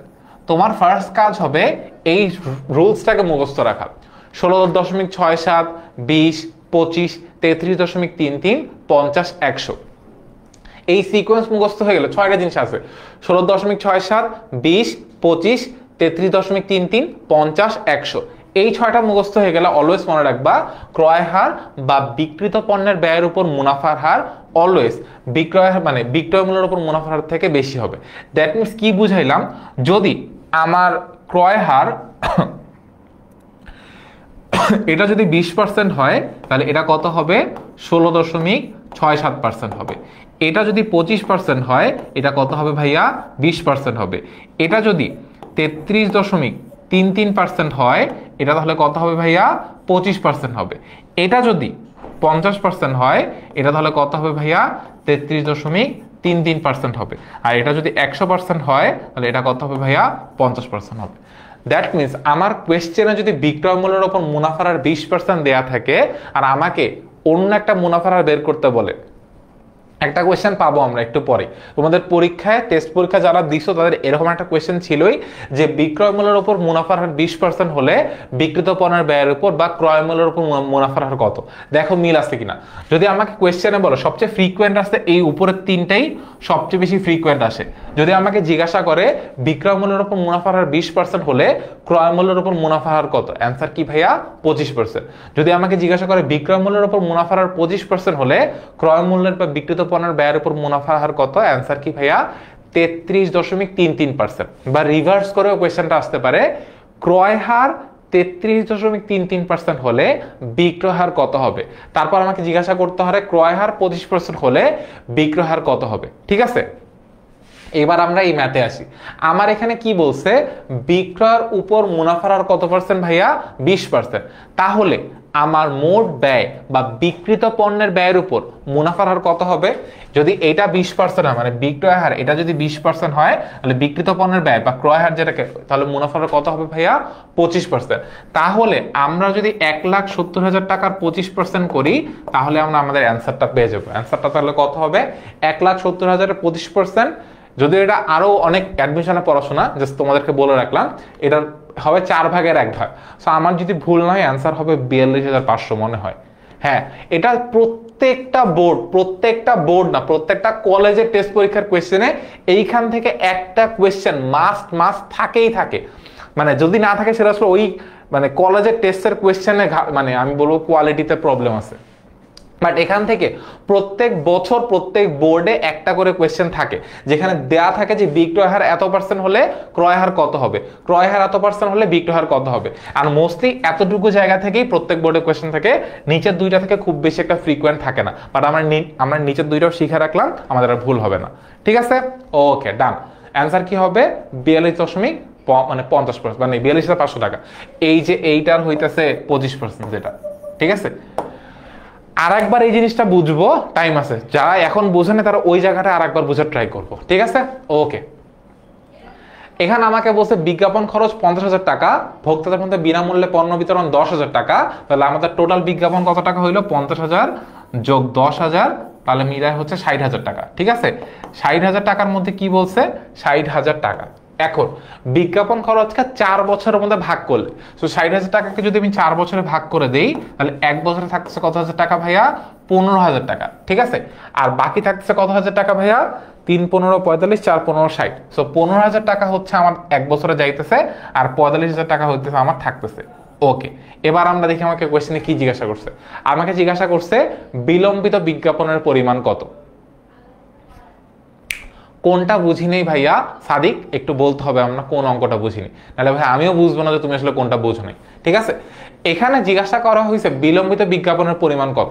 তো আমার টোটাল বিজ্ঞাপন কত হাজার টাকা ভাইয়া, 60,000 টাকা। তো 60,000 টাকাকে কয় বছরে ভাগ করতে হবে ভাইয়া, 4 বছরে ভাগ করতে হবে। 60,000কে 4 দিয়ে ভাগ করলে কত টাকা হয় ভাইয়া, এক বছরে বিজ্ঞাপন খরচ কত, 15,000 টাকা। যদি আমাকে কোয়েশ্চেনে জিজ্ঞাসা করতো বিজ্ঞাপন হিসাবে কত টাকা অবলোপন করতে হবে, অ্যান্সার হইতো 15,000 টাকা। বাট আমাকে জিজ্ঞাসা করা হয়েছে বিজ্ঞাপন মত কত টাকা বিলম্ব করতে হবে, এটা হচ্ছে অ্যান্সার কি ভাইয়া, 45,000 টাকা। মানে এই 15,000 থেকে 60,000 টাকা, মানে 60,000 টাকা থেকে 15,000 টাকা বাদ দিয়ে যে অ্যামাউন্টটা থাকতেছে সেই অ্যামাউন্টে হচ্ছে আমার জন্য কি ভাইয়া, বিলম্বিত। আর যে অ্যামাউন্টটা আমার ওই বছরের জন্য খরচ হচ্ছে সে টাকাটাকে আমরা কি বলি ভাইয়া, অবলোপন বলি। ঠিক আছে, ওকে। এগুলো সব পুকি টাইপ এমসিকিউ। এমসিকিউ হচ্ছে পুকি টাইপ এমসিকিউ, পরীক্ষা না পারলে তখন পুকিও যাবে আর এমসিকিউ যাবে, তখন আর পোকা মাথার উপর পোকা ঘুরবে। ঠিক আছে, ওকে। এর পরের কোয়েশ্চেন, ভ্যাট সহ, তাই না? আমাকে কোয়েশ্চেন জিজ্ঞাসা করছে ভ্যাট সহ পণ্য বিক্রয় কত টাকা ভাইয়া, ভ্যাট সহ পণ্য বিক্রয় 59,000 টাকা, বিক্রয় ফেরত 1500 টাকা, বিক্রয় ভ্যাটের পরিমাণ কত টাকা। ভাই জিনিস শিখায় দেই, মনে রেখো, ভ্যাট সহ ওয়ার্ডটা বললেই, ভ্যাট সহ পণ্য ক্রয় বলুক বিক্রয় বলুক, রুলস একটাই, এক্স ইন্টু গুণ 15 ভাগ 115। ঠিক আছে, এখন এই এক্স হচ্ছে যে পণ্যের দাম বলবে ওই পণ্যের দামটা এখানে বসাবা, অন্য কাউকে এই জায়গাটার মধ্যে বসানোর দরকার নাই। ওকে, এবার আমরা আসি, ভ্যাট সহ পণ্য বিক্রয় কত টাকা, 59,000 টাকা, বিক্রয় ফেরত কত টাকা বলছে, 1500 টাকা বলছে। সো আমরা ইজি কাজটা করি, 59,000 টাকা থেকে 1500 টাকা বাদ দিয়ে দিই। সো 59,000 টাকা থেকে 1,000 টাকা বাদ দিলে থাকে হচ্ছে 58,000 টাকা, আর 500 টাকা বাদ দিলে থাকে কত টাকা ভাইয়া, 57,500 টাকা। সো এখান থেকে আমাকে জিজ্ঞাসা করছে ভ্যাটের পরিমাণ কত। সো ভ্যাটের অ্যামাউন্টটা ভ্যাট সহ বললে ওখান থেকে যদি আমাকে ভ্যাটের অ্যামাউন্টটা আলাদা করতে বলে, আমাদের কাজ একটাই, এক্স গুণ 15 ভাগ 115, 57,500 গুণ 15 ভাগ 115 করলে যা আসবে তাই অ্যান্সার। কি আসবে আমি এখন জানি না, দেখি তোমরা অ্যান্সার বলো। অ্যান্সার বলতেছে 7,500, দেখি তো কি হয়। ইয়েস, 7,500 তাহলে অ্যান্সার। ডান, তোমরা বললাম মেনে নিলাম। সো ভ্যাট সহ বললে আমাদের রুলসটা কি, ভ্যাট সহ বললে এবং ওখান থেকে যদি আমাকে ভ্যাটটা আলাদা করতে বলে তাহলে রুলস একটাই, গুণ 15 ভাগ 115। ডান, শেষ। এখন পরের কোয়েশ্চেন, আমাকে জিজ্ঞাসা করছে চলতি দায়ের পরিমাণ কত। এই কোয়েশ্চেনটা সলভ করতে আমার মন খারাপ লাগতেছে, সহজ কোয়েশ্চেন তাই না? আচ্ছা, চলতি দায়ের পরিমাণ কত, ঋণের বকেয়া শুধু একটা চলতি দেয়, প্রদ হিসাবে একটা চলতি দেয়, তারপরে হচ্ছে আর কেউ আছে আমাদের এখানে চলতি দেয়, দেখি তো, আর্থিক অবস্থা বিবরণের মূলধন এত 12%, এটা হচ্ছে দীর্ঘমেয়াদী দেয়, ঋণের বকেয়া শুধু একটা চলতি দেয়, প্রদ হিসাবে একটা চলতি দেয়, অগ্রিম প্রাপ্ত ভাড়া, আয় অগ্রিম আমার জন্য কি ভাইয়া একটা দায়। তাহলে কি আসবে, এই জিনিসটা তো একটা ছোট জিনিস, দেখলে মনে হয় সহজ কোয়েশ্চেন, বাট এইটার জন্য অনেকে ভুল করবে।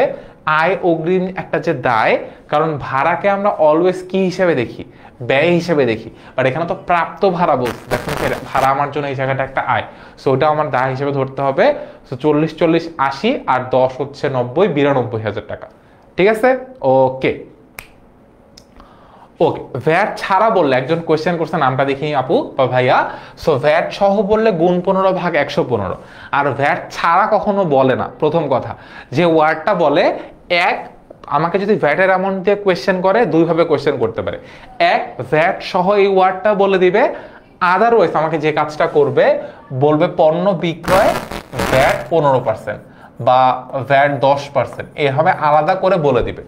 ভ্যাটের কোয়েশ্চেন দুইভাবে আসতে পারে, এক বলতেছে আমাকে ভ্যাট সহ পণ্য ক্রয় বা ভ্যাট সহ পণ্য বিক্রয়, অথবা আমাকে বলবে পণ্য ক্রয় 10,000 টাকা, ভ্যাট 15% বা 12%, আর একটা হচ্ছে পণ্য বিক্রয় 20,000 টাকা, ভ্যাট 10% বা ভ্যাট 12%। কারণ যাদের মনে প্রশ্ন যে ভাই আপনি 15 কি বানাইছেন, কোত্থেকে আনছেন, আপনারা কে অধিকার দিচ্ছে এখানে 15 গুণ 15 115 লেখার, আমারে সরকার অধিকার দিচ্ছে। জিনিসটা হচ্ছে বাংলাদেশের আইন অনুযায়ী এই নিয়মটা মানে অ্যাপ্লিকেবল, যে ভ্যাট সহ মানে অটোমেটিক ভ্যাট 15% অ্যাপ্লিকেবল হয়। এরকম একটা আইন বাংলাদেশে অ্যাপ্লিকেবল।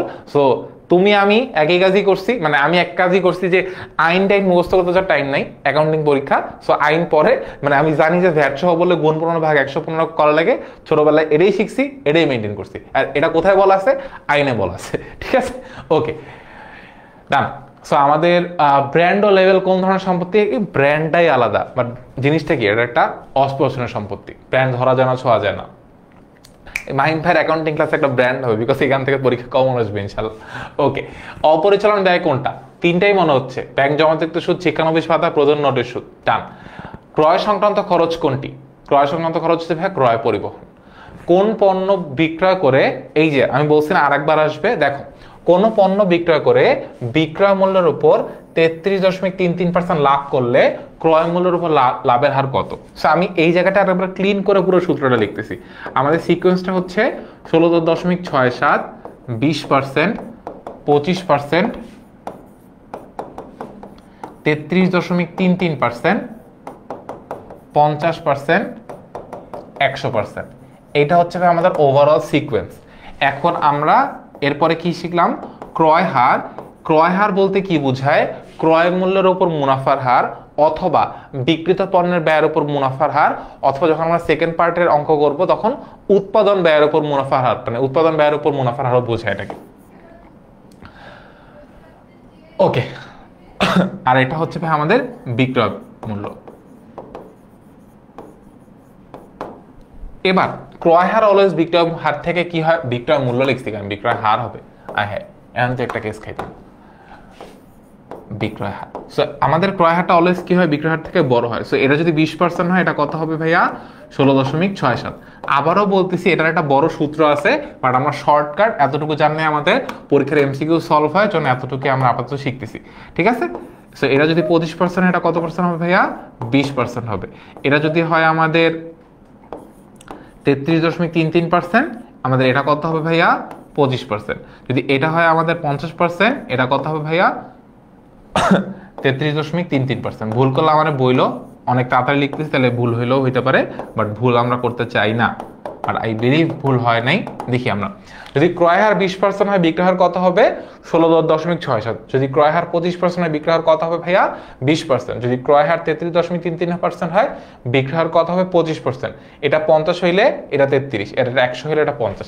আমার নিজের টেস্ট পরীক্ষা যখন আজকে থেকে 5-6 বছর, কয় বছর আগে দিয়েছি ভুলে গেছি, তখন ফার্স্ট পেপার সেকেন্ড পেপার মিলে 3টা এমসিকিউ আসছে জাস্ট এই জায়গাটা থেকে। ঠিক আছে, এই কোয়েশ্চেনটা আমার নিজের টেস্ট পরীক্ষা আসার প্রশ্নের মতো। বিক্রয় মূল্যের উপর 33.33% লাভ করলে ক্রয় মূল্যের উপর লাভের হার কত? বিক্রয় মূল্যের উপর, দ্যাট মিনস বিক্রয় মূল্যের উপর 33.33% লাভ করলে ক্রয় মূল্যের উপর লাভের হার কত পার্সেন্ট ভাইয়া? 50%। ঠিক আছে, ওকে। রাত্রি এখন হাই বলতেছে, আমাদের এখন বাই বলার সময় হয়ে গেছে, ক্লাস শেষের দিকে। ওকে ডান, মনে থাকবে এই ভুলটা করো না ভাই, পরীক্ষার হলে শিখাই দিলাম। তাও যদি পরীক্ষার হলে ভুল করে দিয়ে আসছো, ছোটবেলা আম্মু যেটা করতো শিখাই দিছে, আমি পরীক্ষা লিখে আসতে পারিনি, যে মাইটটা দিত ও ভাই, মনে বললে এখনো ব্যথা লাগে। আচ্ছা, সাগর এন্টারপ্রাইজের ব্যবসায় মালিকানা সত্ত্বের পরিমাণ কত? মালিকানা সত্ত্বের পরিমাণ কত জিজ্ঞাসা করছে। আচ্ছা, মালিকানা সত্ত্ব মানে মালিকানা সত্ত্ব বিবরণীতে আমরা কাকে কাকে নিয়ে আসি? মূলধনকে নিয়ে আসি 1,70,000, উত্তোলনকে নিয়ে আসি, তারপর মাঝখানের লাইনটা না শুধু কনফিউজ করার জন্য দিছে, বিক্রিত পণ্যের ব্যয়, বিক্রয়, বিকজ অনেকে যেটা করবে এখান থেকে মোট মুনাফা নির্ণয় করবে, অনেক কিছু করবে। বাট আমরা কি মালিকানা সত্ত্বের মধ্যে মোট মুনাফা বসাই না? কি বসাই ভাইয়া? নিট মুনাফা বসাই। তাহলে আমাদের এই তিনটাইতে আমাদের অঙ্ক হয়ে যাচ্ছে। সো 1,70,000 সাথে আমরা যোগ করবো কাকে ভাইয়া? নিট মুনাফা 50,000 টাকা, আর এখান থেকে বাদ দিব কাকে ভাইয়া? উত্তোলন 20,000 টাকা। সো থাকবে কত? 7-5-12, 2,20,000, 2,20,000 থেকে 20,000 টাকা বাজারে থাকে হচ্ছে ভাই 2 লাখ টাকা। শেষ। আরেকটা শূন্য দিই, হ্যাঁ না শেষ না। এরপরে কি আছে? এরপরে অনুপার্জিত আয়। অনুপার্জিত আয় ওয়ার্ডটা আমরা দেখলেই মন মেজাজ খারাপ হয়ে যায়। অনুপার্জিত আয় দেখলে মনে হয় আয় মানে বকেয়া একটা ফিল আসে না? এই ফিলটা আসছে মানে পরীক্ষার হলে তুমি ভুল করে দিয়ে আসছো। অনুপার্জিত আয় মানে কি ভাইয়া? অগ্রিম আয়। আর অগ্রিম আয় মানে কি ভাইয়া? দায়। ঠিক আছে, ওকে। কল কবজা হিসাবে কত টাকা লিপিবদ্ধ করতে হবে? খুবই মজার একটা কোয়েশ্চেন। দেখো, ব্যবসার জন্য 50,000 টাকাতে একটা মেশিন ক্রয় করছে, আমদানি শুল্ক দিচ্ছে 5,000 টাকা, মেশিনের বহন খরচ 3,000 টাকা, অপারেটরের বেতন হচ্ছে 1,000 টাকা। আমি কি বলছি, সম্পদের ক্রয়ের সাথে সংশ্লিষ্ট সকল খরচ সম্পদের নামে দেখাইতে হয়। সো ইন দ্যাট কেস 50,000, 5,000, বহন খরচ 3,000 টাকা, এই তিনটাই আনবো। কিন্তু অপারেটরের বেতন এটা কি আমার সম্পদ ক্রয়ের সাথে সংশ্লিষ্ট? মানে অপারেটরের তো বেতন, এটা তো একটা মুনাফা জাতীয় ব্যয়। আমি তো অপারেটরকে মাসের পর মাস দিতেই থাকবো। মানে এটা তো সম্পদ ক্রয়ের সাথে কোনো সম্পর্ক এটা নাই। সো এই জন্য সম্পদের মূল্যের সাথে কিন্তু এই অপারেটরের বেতনের এই পার্টটা আসবে না। যেমন কলকবজা হিসেবে কত টাকা লিখতে হবে, 50 আর 10 যোগ করে 55 আর 3 যোগ করে 58,000 টাকা। ঠিক আছে? সো যারা এই যে দিছেন নামগুলো বললাম না, এই অপারেটরের বেতনটা দিয়েন না। অপারেটরের বেতনটা একটা মুনাফা জাতীয় ব্যয়, এটাকে প্রত্যেক মাসে মাসেই তো দেওয়া লাগবে অপারেটরের বেতন।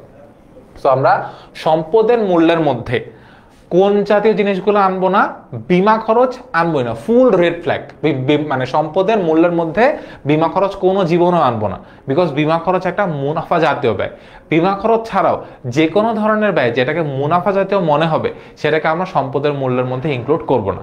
এখন মুনাফা জাতীয় ব্যয় কোনগুলা, যে ব্যয়গুলোর মেয়াদ 1 বছরের কম।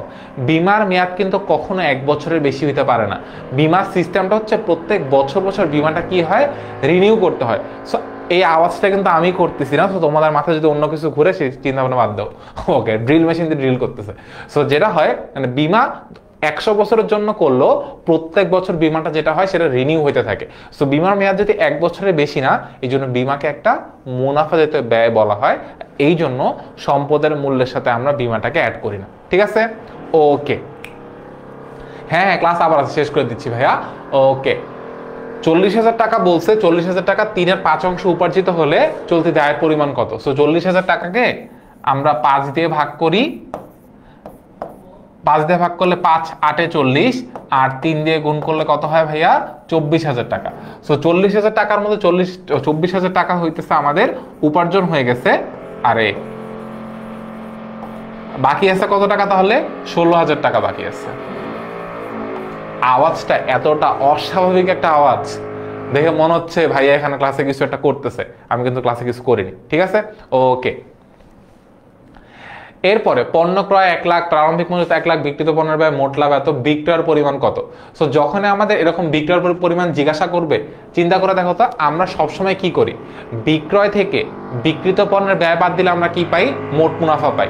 আমাদের সূত্র কি ছিল? বিক্রয় ইজ ইকুয়ালস টু বিক্রিত পণ্যের ব্যয়,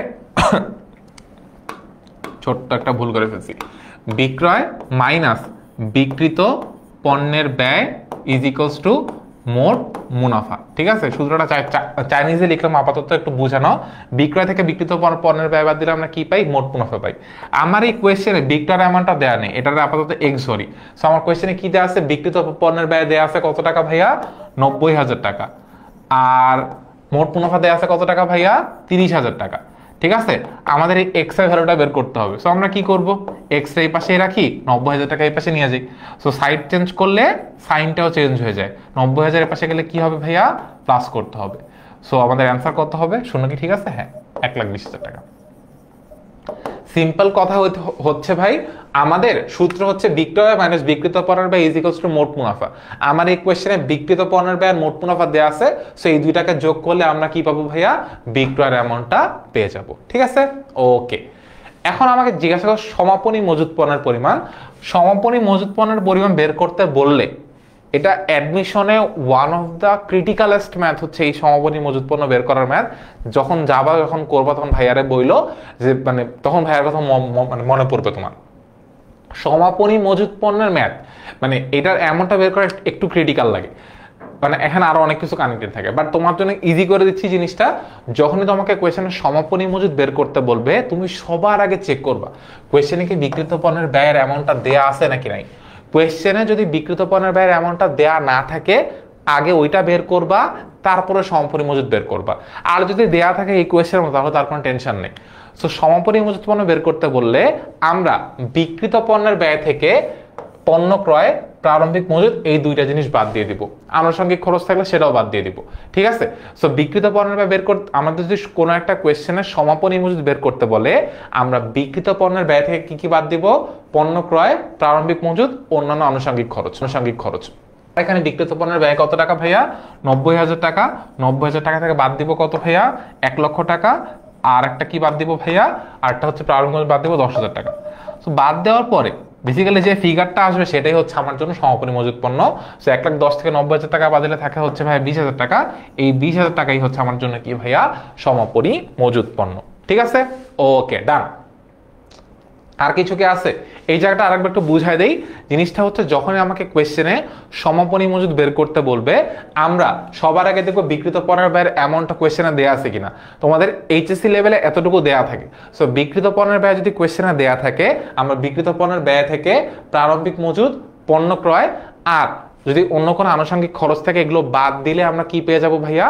সমাপনী মজুদ পণ্যের অ্যামাউন্টটা পেয়ে যাব। কেন? বিকজ তুমি যদি পুরো সূত্রটা দেখো, ওই সূত্রটা বেসিক্যালি কেমনে সাজানো, কেমনে প্রারম্ভিক মজুদ যোগ নিট ক্রয় মাইনাস যোগ আনুষঙ্গিক খরচ মাইনাস সমাপনী মজুদ পণ্য করলে আমরা কি পাই? বিক্রিত পণ্যের ব্যয় পাই। এই সূত্রটাকে জাস্ট উল্টা করে দিচ্ছি। এর জন্য যদি আমাকে কোনো কোয়েশ্চেনে সমাপনী মজুদ বের করতে বলে, আমরা কি করব? ফার্স্ট কাজ হচ্ছে বিক্রিত পণ্যের ব্যয় থেকে প্রারম্ভিক মজুদ, পণ্য ক্রয়, আনুষঙ্গিক খরচ বাদ দিলে যা পাবো ওইটাই আমার কি হবে?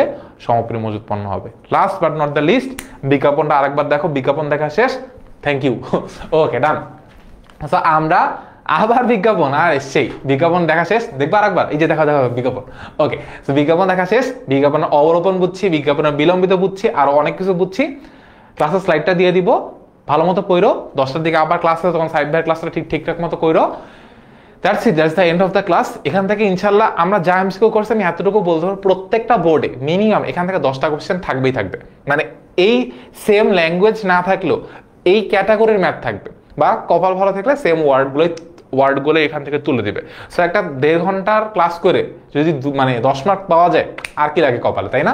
ওকে, সো ক্লাসটা করে অনেক ভালো লাগছে, তোমরা অনেক এঙ্গেজিং ছিল, অনেক বেশি মানে ভালো মতো ক্লাস করছো। এমনি পড়াশোনাটা করো। 10 তারিখে অ্যাকাউন্টিং পড়ো। যদি খারাপ হয়েছে, খারাপ হইলে কি ভাই, তোমার পরীক্ষা খারাপ হবে, আমার কি, আমার কিছু যায় আসে না, ব্যাপারটা এরকম না। তোমার খারাপ হইলে আমারও খারাপ লাগবে। সো চেষ্টা করবা বুঝে শুনে দেখে দেখে অ্যান্সার করার, নিজের খাতা দেখে, অন্যের খাতা দেখে অ্যান্সার করার দরকার নাই। আর ভুলেও পরীক্ষার হল থেকে বের হয়ে অ্যান্সার মিলানোর চেষ্টাও করার দরকার নাই। পরীক্ষা যা হবে তাই, যা দিয়ে এসছো তাই, পরীক্ষা যা হওয়ার অ্যান্সার যা হওয়ার তাই হবে। সো আর কিছু, আর অনেক জ্ঞান দিয়ে দিচ্ছে, আর কোনো জ্ঞান দিব না। রেস্ট নাও, যার যার খিদা লাগছে তারা খেয়ে নাও, কারণ একটু পরে আবার ক্লাস আছে। তো দেখা হবে ইনশাল্লাহ। কবে আবার কি আমাদের দেখা হবে? আবার দেখা হবে। এখন কি গান গাবো না, ভুলেও গান গাবো না। যারা এতক্ষণ ক্লাস করছে একটা বড় সড়ো ধন্যবাদ। কোনো ওই যে বিজ্ঞাপনে যদি কোনো কিছু জানার থাকে তো এই নাম্বারে ফোন দিও। যাদের অনেক টাকা মানে ফোন দিয়ে টাকা খরচ করে ইচ্ছা থাকে তারা এই নাম্বারে ফোন দিয়ে জানিও। আর যদি মানে নিজে নিজে জানার ইচ্ছা থাকে তাহলে মানে গুগলে সার্চ করতে পারো, অথবা 10 মিনিট স্কুল ওয়েবসাইটে ঢুকে জাস্ট সি ইউনিট লিখলেই সব ডিটেলস চলে আসবে সার্চ বাটনে সার্চ করলে। তো ওখান থেকে একবার দেখে নিও। আর কি, সব শেষ, বলা শেষ। খোদা হাফেজ, আল্লাহ হাফেজ, ভালো মতো পড়াশোনা করো। দেখা হতে পারে আর্থিক বিবরণের ক্লাসটার মধ্যে। সাইদ ভাই মেইনলি নিবে, বাট আমিও চাইলে চলে আসতে পারি তোমাদের সাথে দেখা করতে। ঠিক আছে, till then tata, good bye, আল্লাহ হাফেজ, আল্লাহ হাফেজ। দেখা হবে আবার অন্য একটা ক্লাসে।